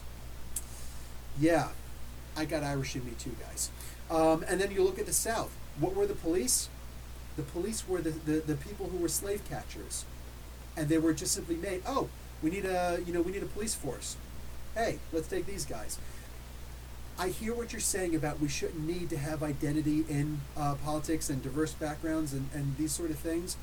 But brother, I swear to God, it is the most important part about having a diverse character. Don't even have a black character if they're not going to talk about slavery at some point or another, or if they're not going to talk about how they're treated by the system. Don't even do it, because you're wasting the character. You know what I'm saying? The most important part of a character would be their background and the things that they've had to deal with. Not seeing color, this is not seeing what a person has had to actually deal with their entire life. It's basically a form of dehumanizing them, or at the very least, not objectifying. Basically, they've dealt with being objectified their entire life, and you're diminishing, there we go, you're diminishing what they've had to go through. And that's not right. That's not right for any of us. That would be like saying to me, yeah, your grandfather had to come in through actually my grandmother, my great-grandmother, had to come in through Ellis Island. She dealt with a whole bunch of nonsense. She, you guys dealt with being disrespected by the media and blah, blah, blah, blah, blah. And you guys were treated just like, everybody else and whatnot. Oh, but we made you guys white. Now now Italians are called white people now. Well, thank you very much. But it doesn't change my history. It doesn't change that this is a part of who I am, because it's a part of how I was raised. It doesn't change any of that stuff. In fact, just saying, well, you're white now, so forget about it. Wow, what a way to just completely dismiss someone's entire history, their lineage, and everything that we've had to deal with when we came over. I'm a 3rd generation born in America American. You know what I'm saying? 3rd generation. That matters. That genuinely matters. Yeah, it's important. So, no, I have to push back against that. And understand, this is not me yelling at you in any way, shape, or form. This is me finding a fault and saying, please understand that this is actually hugely important. You know what I'm saying? That's the one thing I'll actually push back on, big time. Anyway, okay, so let's get moving on with a couple more things up here. Let's see. Was Milestone Comics an independent company? Yes. That DC bought? Yes. Or was it no. It was not. It became a DC imprint. It was all by itself originally. Good question, Mark. Because imprint, it's examples of DC's diversity. 100%. Yeah, they purchased it. Here's the problem with it. It's not an example of their diversity. It's an example of them trying to be diverse, but in all the wrong ways. Excuse me. What they should have done was fund them and say, you're a part of us, hey, blah, blah, blah, but not make it so the owners, the creators, the original founders of the company said, you know what, this isn't my company anymore. I don't like how they're running things. I'm out. Once they did that, it is not an example of their diversity anymore. It's the appearance of trying to be diverse. It's like when you go to Walmart and you see all these, plaques up and, oh, we donated to this and donated to that and donated to that. Yeah, how about you give your workers a decent living wage? How about that? You know what I'm saying? It's like, that's really great that you gave a couple thousand to these things, but look at all the millions you're making off the back of these people who you're not giving money to. It's the same exact thing to me. Milestone was great. There's a reason why nobody cares about Milestone anymore. One of the reasons why DC doesn't even run any Milestone issues anymore, because it's not the original company. The original owner said, this is not my company anymore. Let's see. Corey, it's late, everyone. I'm signing off. Peace. Yeah, I'm thinking about signing off myself because, dude, I am hungry. The kids have already eaten. I'm sitting looking over and looking at them eating. They got some spinach and feta cheese and potato pierogies going. I saw that. I'm looking for I made those earlier in the week. I'm just saying. So I pulled them out, pulled the aluminum foil off, and bang! I'm just saying. Sebastian, being colorblind is good. Paraphrasing Gateway into Comics, and I disagree. I understand why people would think that, because it seems like the right thing to say. I right now am not Ray. That's basically what people are saying. That's a good thing. But when you think about the greater... This is one of the things I always say. Think a thought all the way to its logical conclusion. That's all it comes down to. You know what I'm saying? Like, it's one thing for... Sebastian, I forget, are you from Venezuela? Because I remember it's a huge talking point for people, especially people on the right. Fox News, let's just say Fox News, to always say, what about Venezuela? What about Venezuela? What about Venezuela? Do you know what we just did yesterday as Americans? What America did yesterday? They made it so that no food can get in, imports to Venezuela. We like to sit here and say socialism failed in Venezuela because Venezuela. They're South American. That means Latino people, they're brown people. When you say that, the only reason why Venezuela is failing is because America has so many embargoes. And just yesterday, we have put the I think, like the ultimate embargo on it. We've just increased it so much so this country is bound to fail. And why are we doing that? We're doing it because we want their oil. And I hate to say this, but Donald Trump was stupid enough to actually say that out loud for the press to hear. It'd be nice. It'd be nice if we could actually have access to their oil. One of the reasons why Donald Trump is hated so much, even by the big political pundits, is because he says the quiet parts out loud. He's that stupid. Make no mistake, it's the same thing that Obama did, that Clinton did, that the new Clinton would have done. It's the same thing all of them have and will do. But he says those quiet parts out loud. He's too stupid to keep them quiet. Anyway, it's a good thing, though, because it's at least informing Americans what's actually happening, what our tax dollars are actually going towards, trying to destroy other countries. It's disgusting. Venezuela should be a great country. It really should. But embargoes, that's what's causing the problems. Scott, I enjoyed your story, Professor. Well, thank you. Thank you very much. Mark, one thing I really don't understand is why people tend to bring up slavery in concerns to modern issues. People are not their ancestors, and nobody in America today were slaves or owned by slaves. Here's the thing. Slavery still happens in America. It's called prisons. Kanye West may not be the most articulate son of a gun in the world, but when he argued against the 13th Amendment, the amendment that actually ended slavery, actually read the amendment. It says that slavery is still permissible. Slavery is illegal except in the case of prisons. So what happens now? Now all of a sudden we do the so-called war on drugs, which members from Nixon's administration, and Nixon was the one who put this into place, and we've actually got him on tape talking to Ronald Reagan, long before Reagan became into office, when he was still governor of California and all that stuff. We've got it on tape now. It's known beyond the shadow of a doubt. It's fact.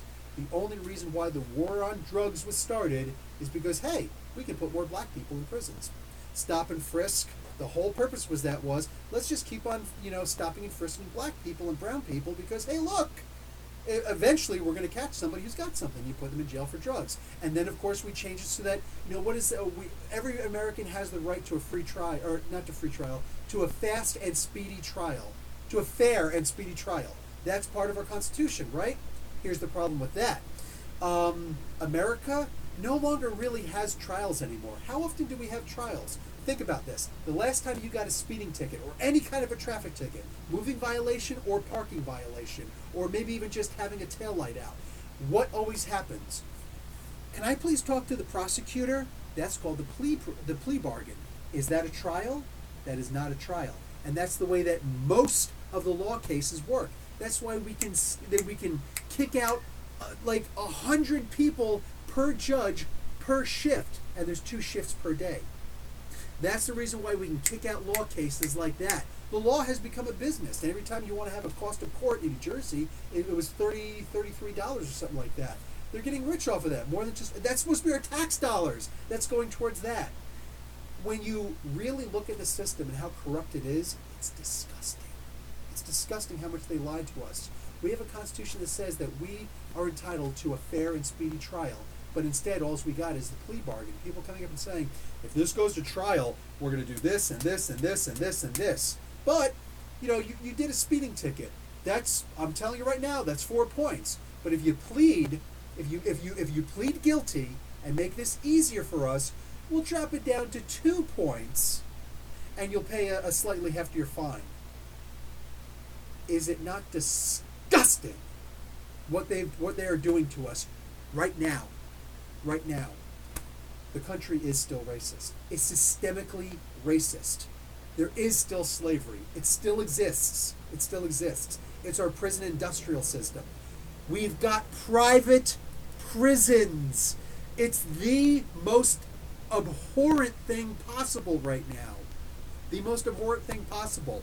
Why do we have the so-called crisis on the border when we've got less people coming in yearly than we had under Obama? And Obama was a jerk too, but not like this. Why is this happening?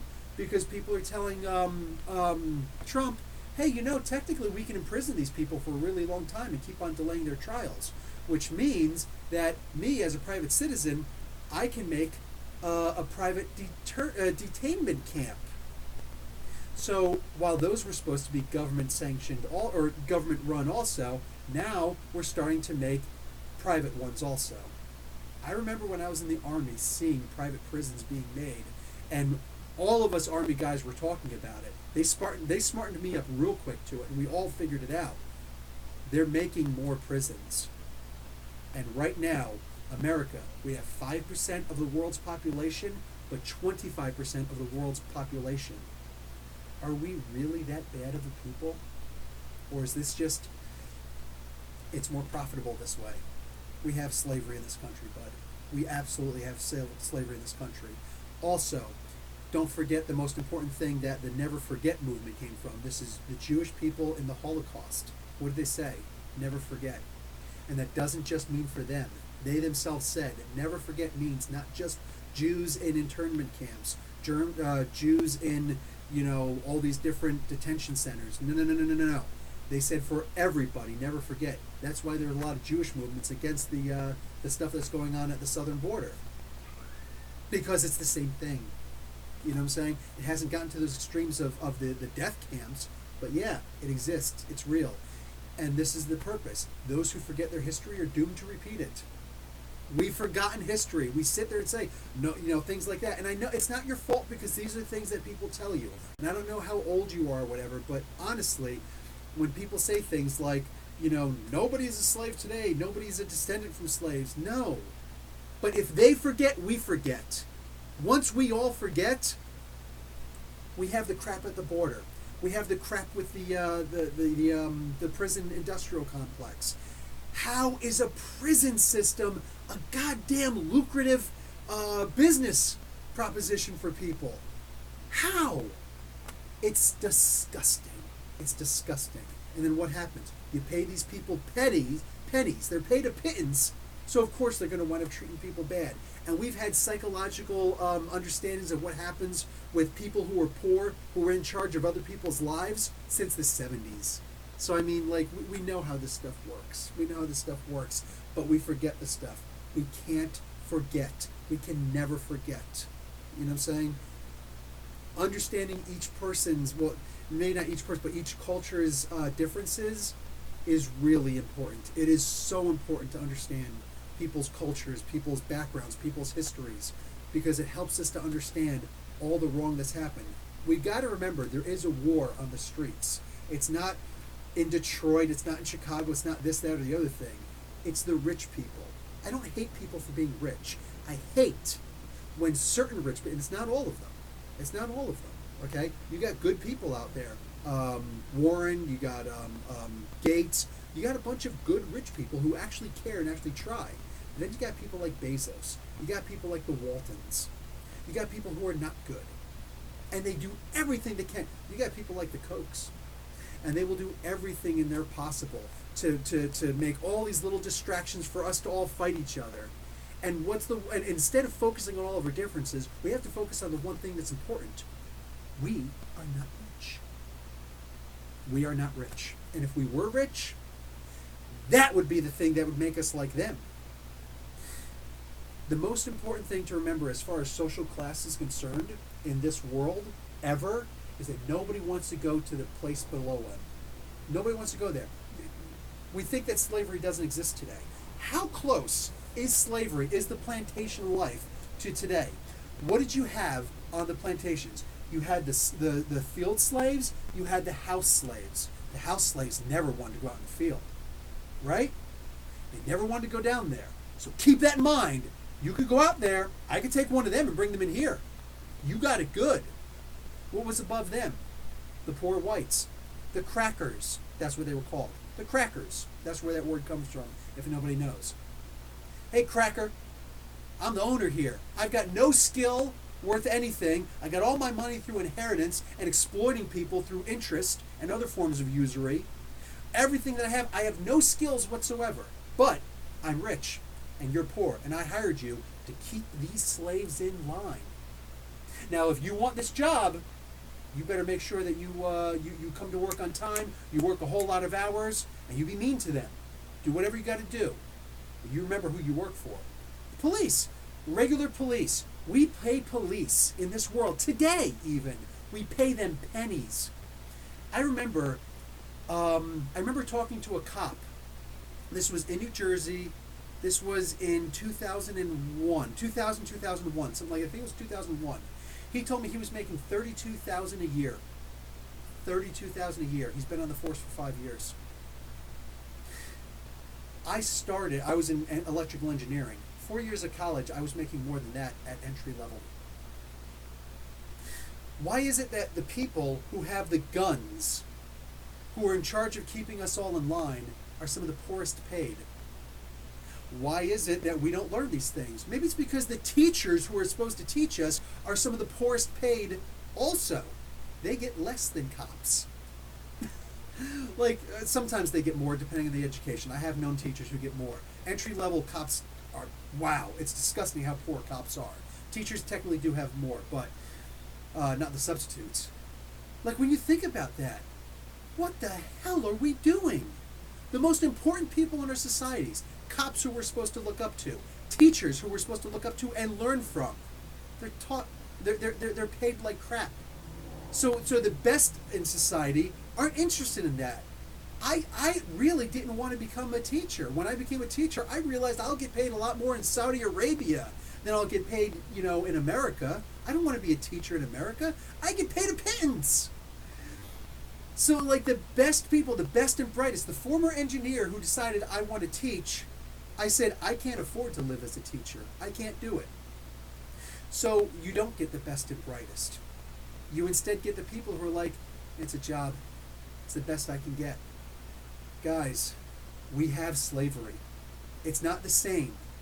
But if we know those cultures, if we know those histories, we can understand the war that we're actually in. It is an Ask Me Anything, right?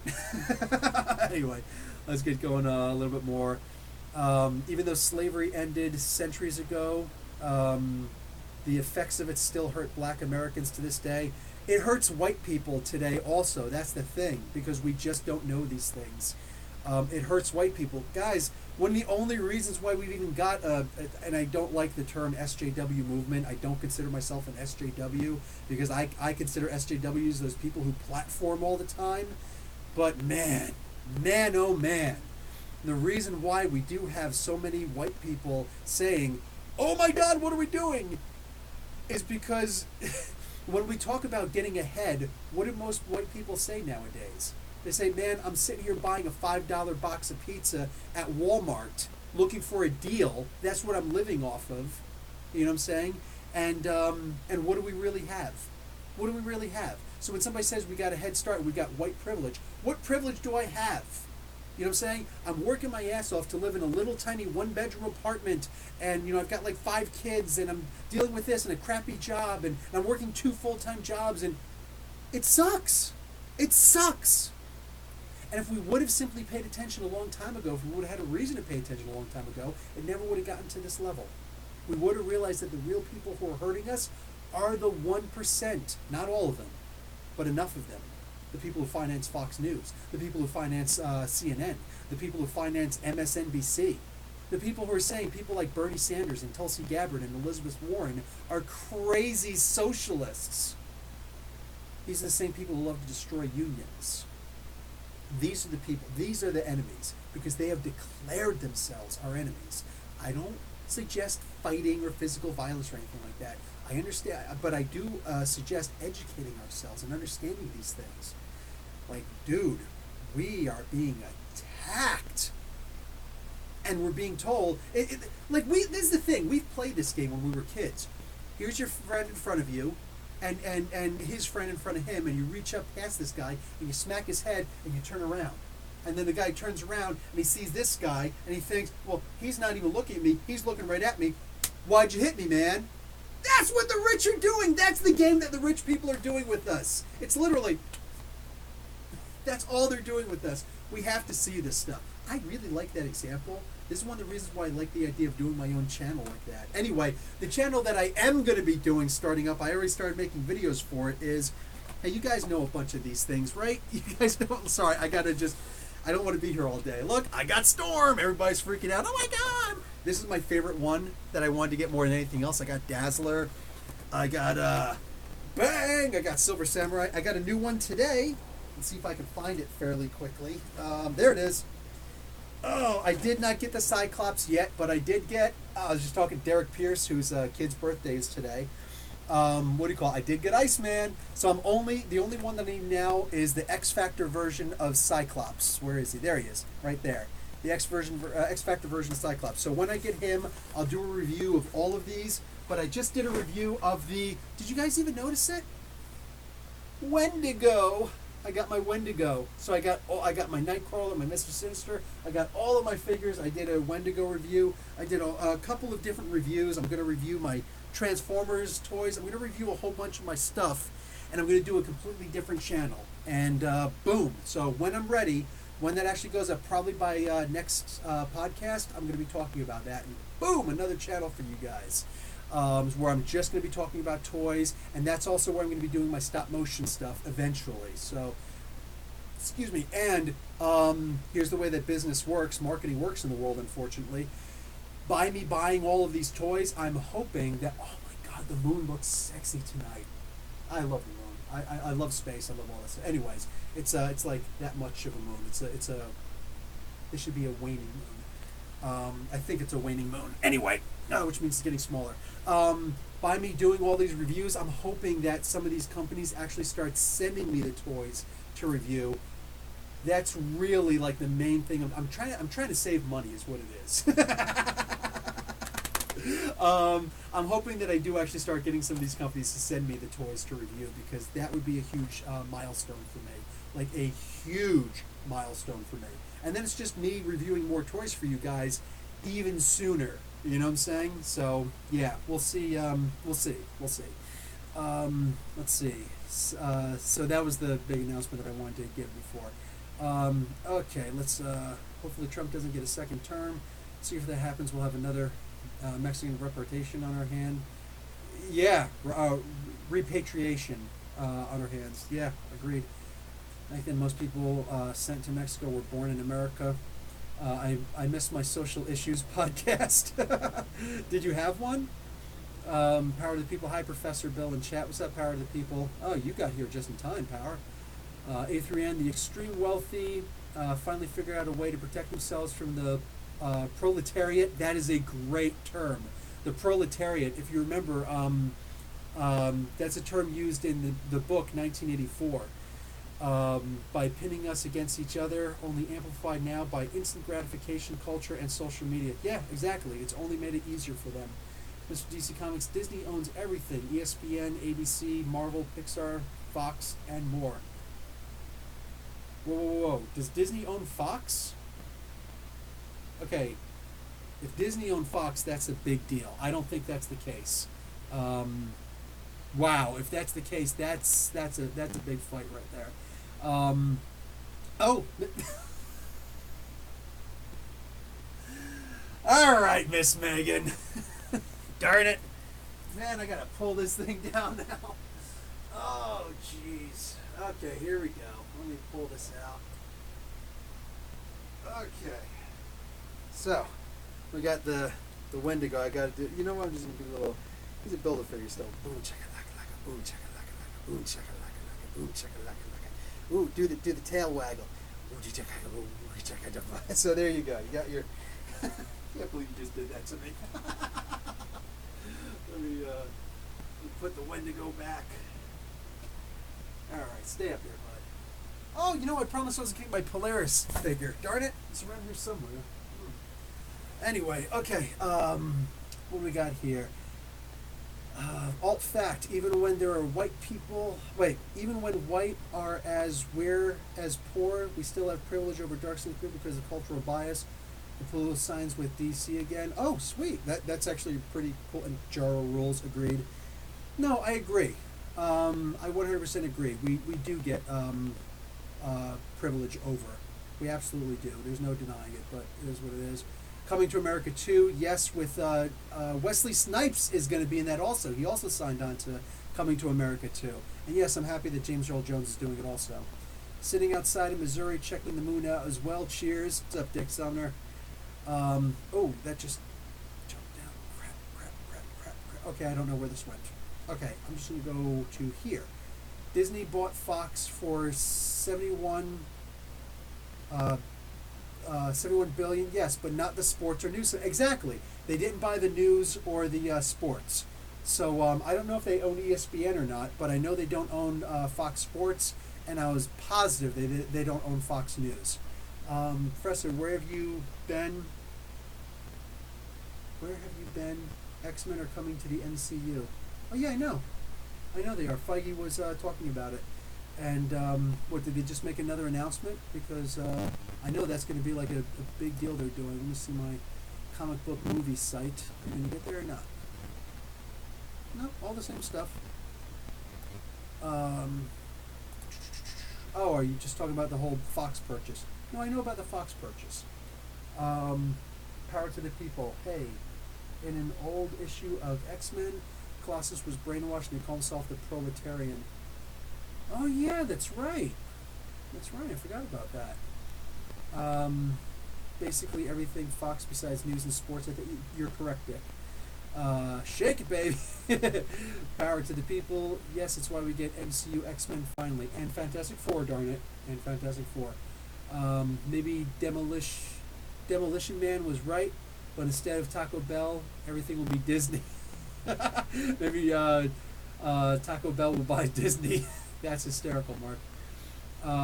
Taco Bell was in charge in Demolition Man, I remember, because they were the only ones that weren't destroyed, their corporate headquarters. The other ones were all destroyed. Sebastian, I hope the Netflix Transformers show tackles social issues like in the comics. Yes.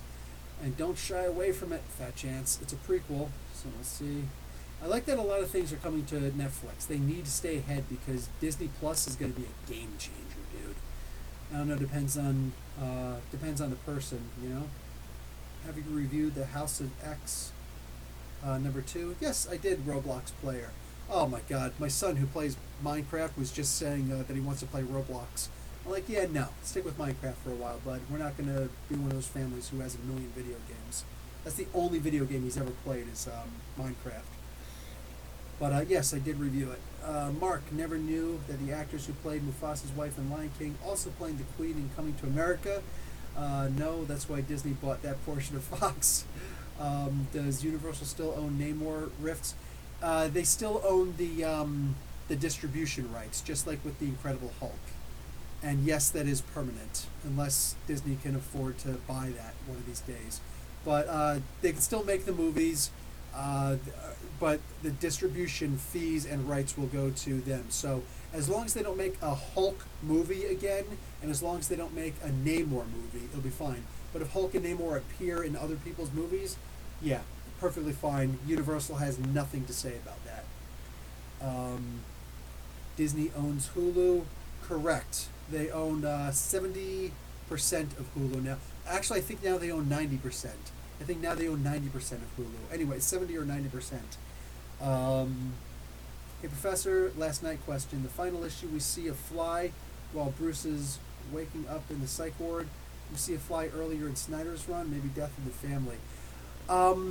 Possibly. Snyder's been combining a lot of his stories with his Last Night on Earth comic. So we're going to have to wait until that final issue drops to see what he's doing.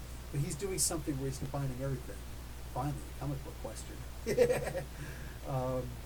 First Dave, but I think that with police brutality, stop and frisk, limited education, etc., when it comes to being white and poor versus being black and poor. Well, that's actually the funny thing about that. I was in Asbury Park High School for a year, and then I went on to a different high school, not an all-white high school, but a typical high school, meaning it's not a black high school. I was one of 6 white kids in Asbury Park High School, and see you later, Miss Megan. Take care. Love you guys too. But when I was one of 6 white kids in the whole school. That means 9th, 10th, 11th, and 12th grade. It was me and 5 other white kids total. And I could tell you beyond the shadow of a doubt, yes, the education there was lesser then. They did treat us like we were idiots. I felt like an idiot being there because they were teaching such simpleton stuff. My mom couldn't wait to get us out of that school, and I feel bad for all the people who couldn't get out of that school. You know what I'm saying? When we finally moved.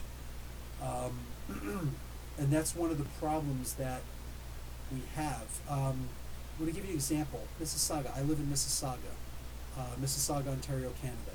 That is part of the Peel district. So our district is Peel. Mississauga and a couple other places are in Peel also.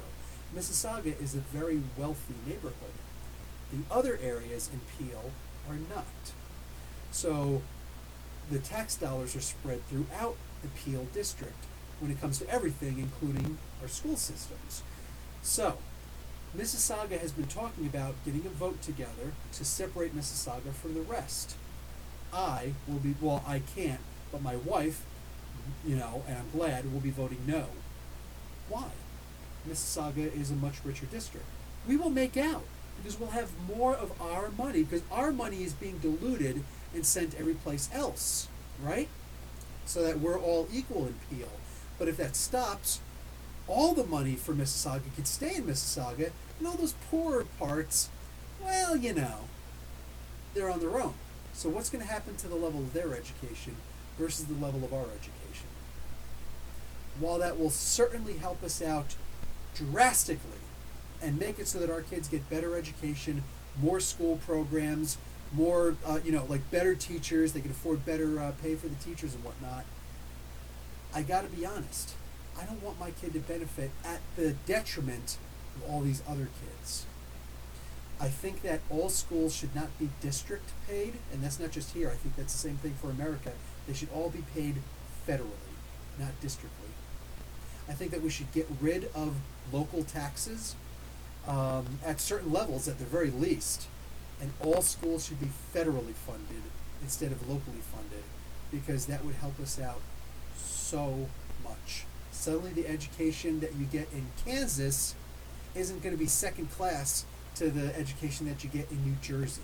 New Jersey is, I don't remember, but when I last checked, they were third in the nation. It was Boston, Vermont, and New Jersey. We had some of the best education out there. And meanwhile, you look at Arkansas at the bottom, Alabama and Arkansas at the bottom. You know what I'm saying? And Kansas is down there, and places like that. It's like, is that fair? Is that fair? Oh, the people from New Jersey and Vermont and Boston are like, yeah, that's very fair. That's very fair. No, it's not. It's not fair.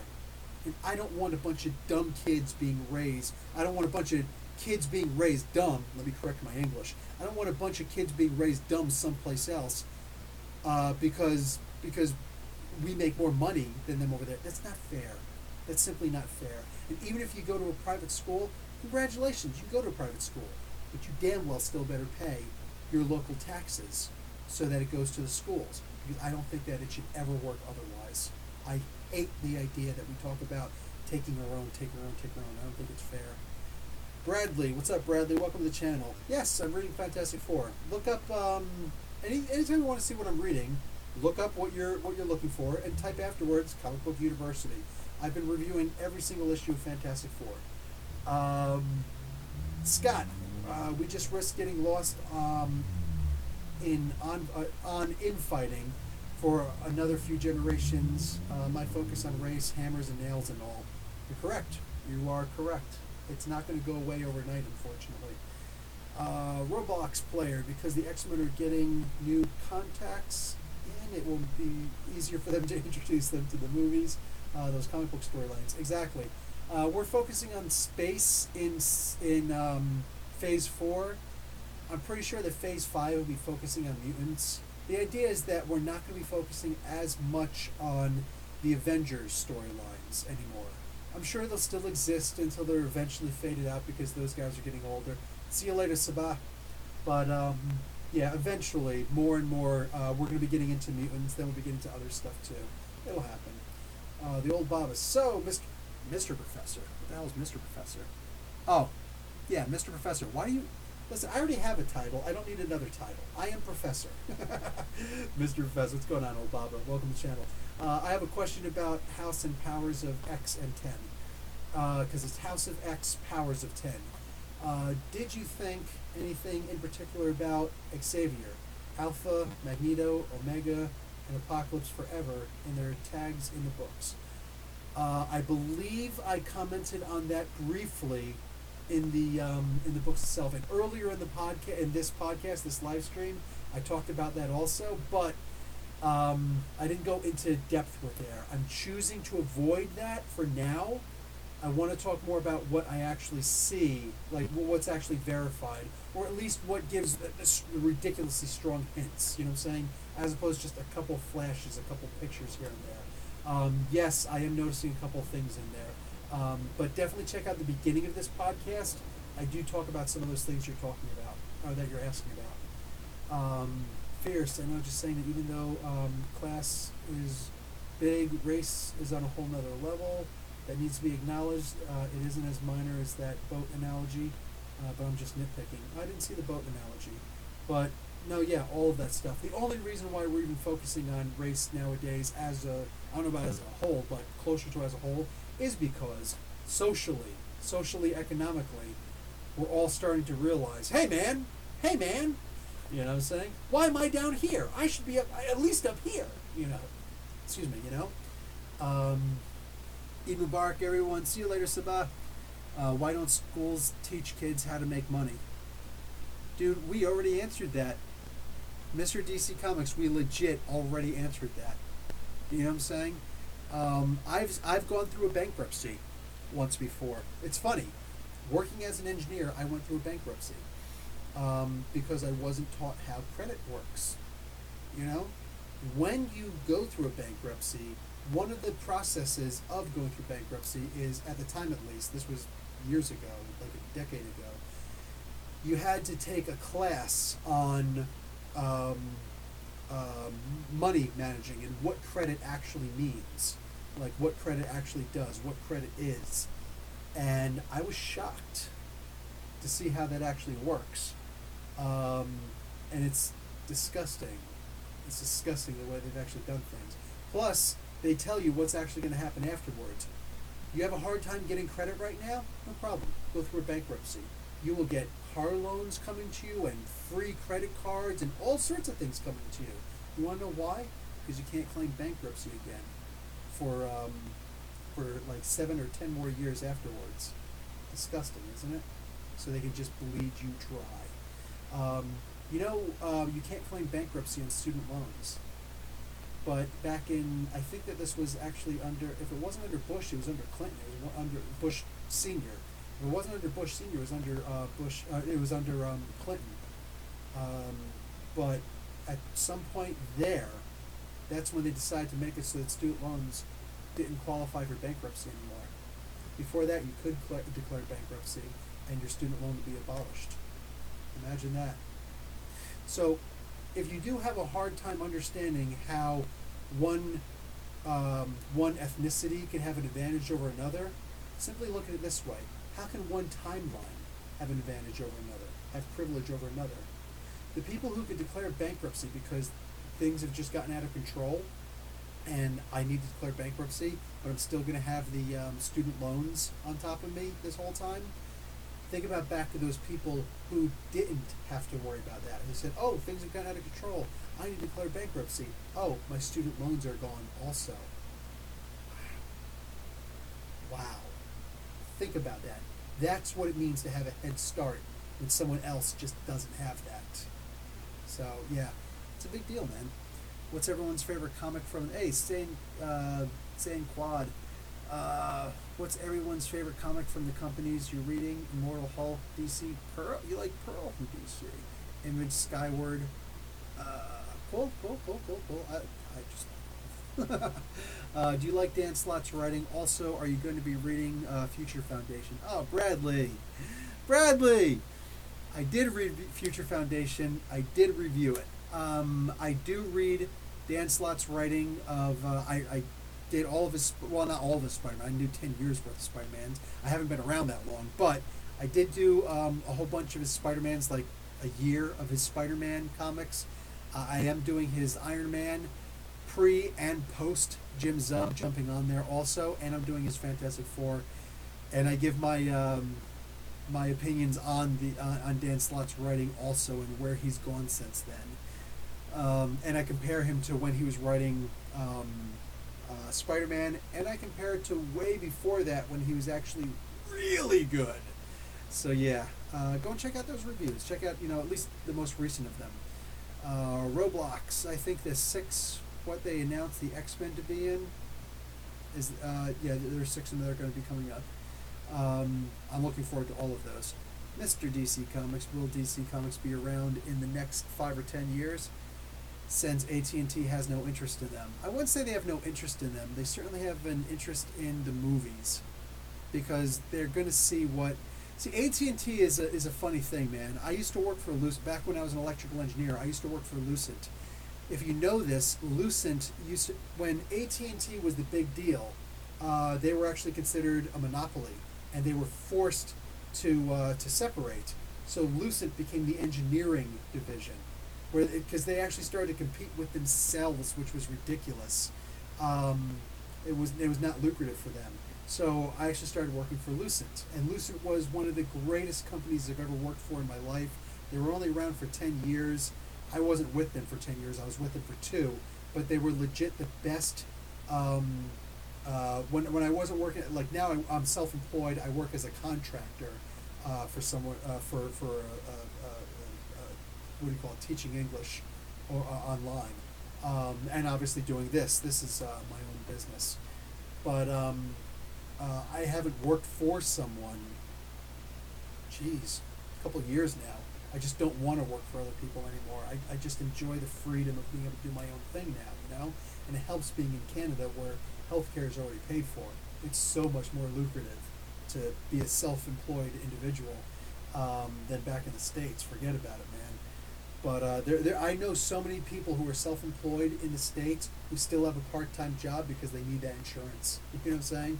Pre and post Obamacare. So just saying, which is actually a Republican plan. Mitch, what's the guy from Boston? The jerk who destroyed Toys R Us in America. We still have Toys R Us in Canada, by the way. We still have Toys R Us. It's a separately owned company.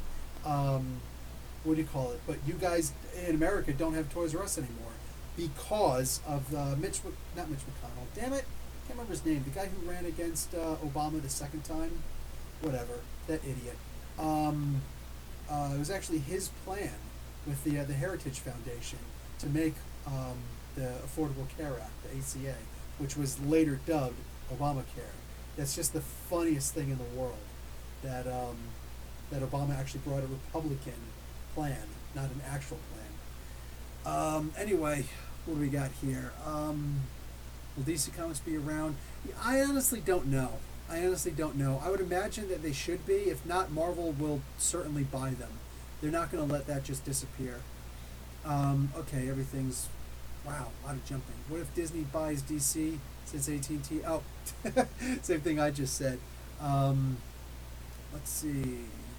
If they buy everything. That would be terrible if they did. It really would be. Bradley, saying Marvel, Superior Spider-Man. Oh, okay, you're answering that question. The old Baba.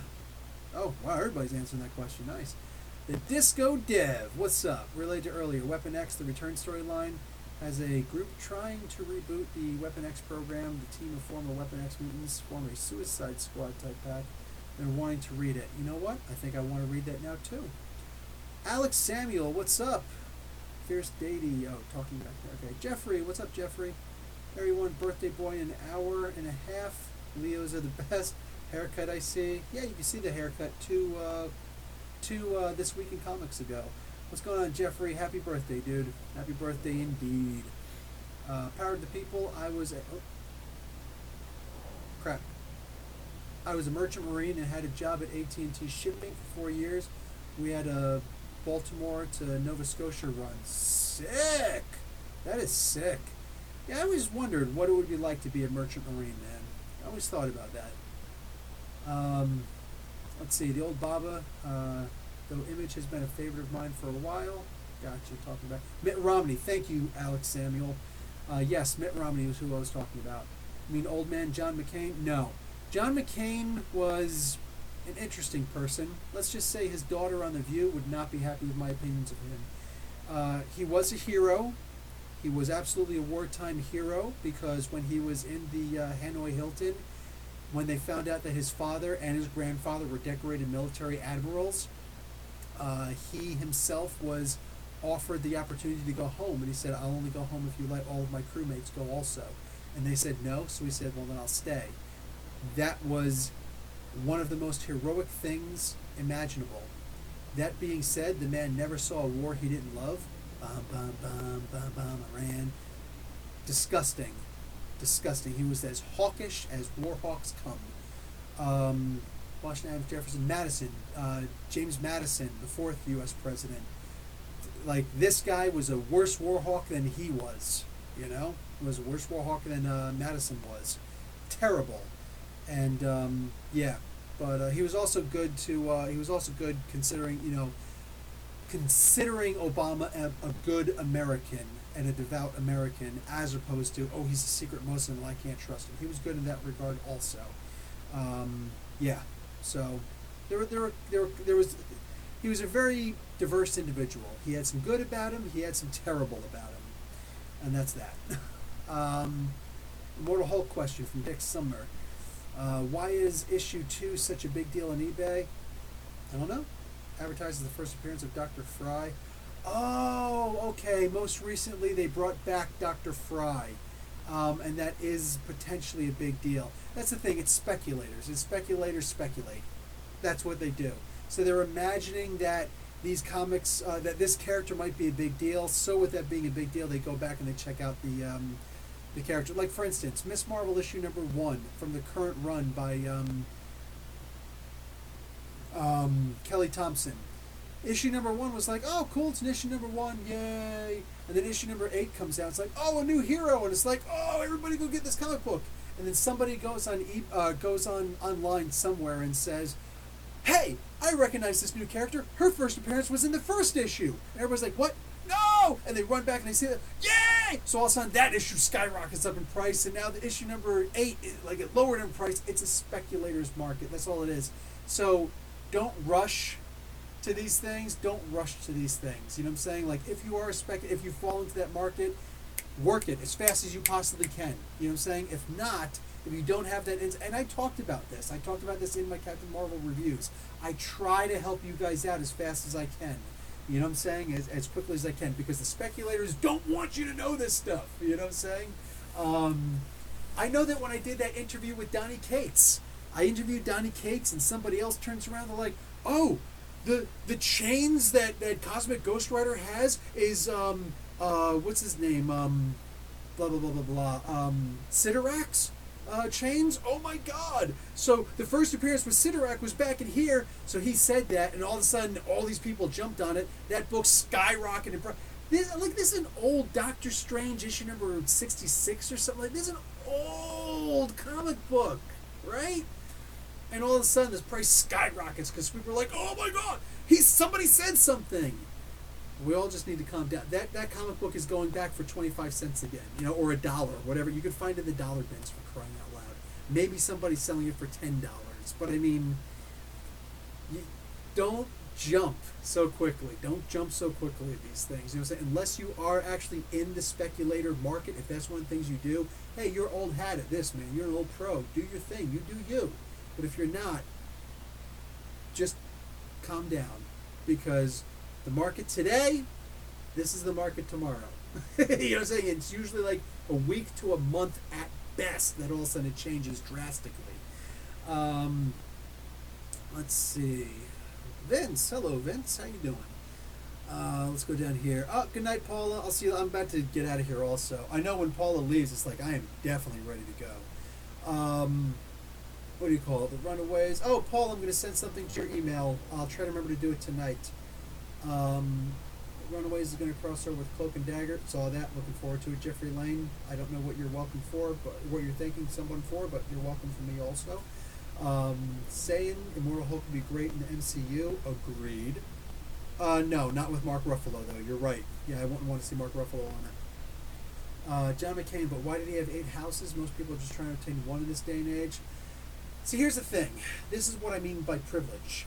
John McCain is, he's had lots of businesses fall into his lap from his father and then from his father's father, so his grandfather, talking about old military style. These are people who don't know what it means to be poor. So literally, when you say, like, he's got 8 houses, why does he need 8 houses? Think about the people he's competing with. Because he's a politician, and most of his kickbacks in the political world come from the industrial military complex. That's why, bam, bam, bam, bam, bam, Iran. So if you're a politician and you're competing with the whole, hey, let's make a whole bunch of money here, he's competing with his donors. Who's richer, LeBron James or the person who cuts LeBron James's check? So when you see somebody who goes on MTV Cribs and they're like, yeah, check out my house, check out all my cars in my garage, this is all my stuff, I got some good stuff. Who's richer, that person or the person who writes his check? And that's what John McCain was competing with. When you say he had 8 houses, John McCain would say, I only have 8 houses.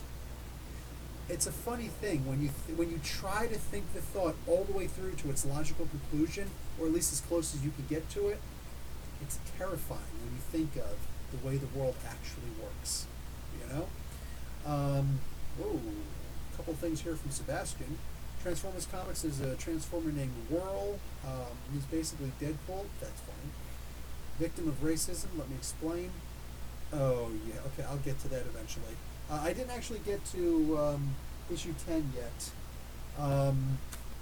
Yeah, I didn't get to issue 10 yet. I don't know if you're actually... Oh, no, you must be talking about other stuff. Oh, this is an older character. Okay, interesting. What's your favorite Marvel Legends? Oh, Vince, dude, that's a hard one.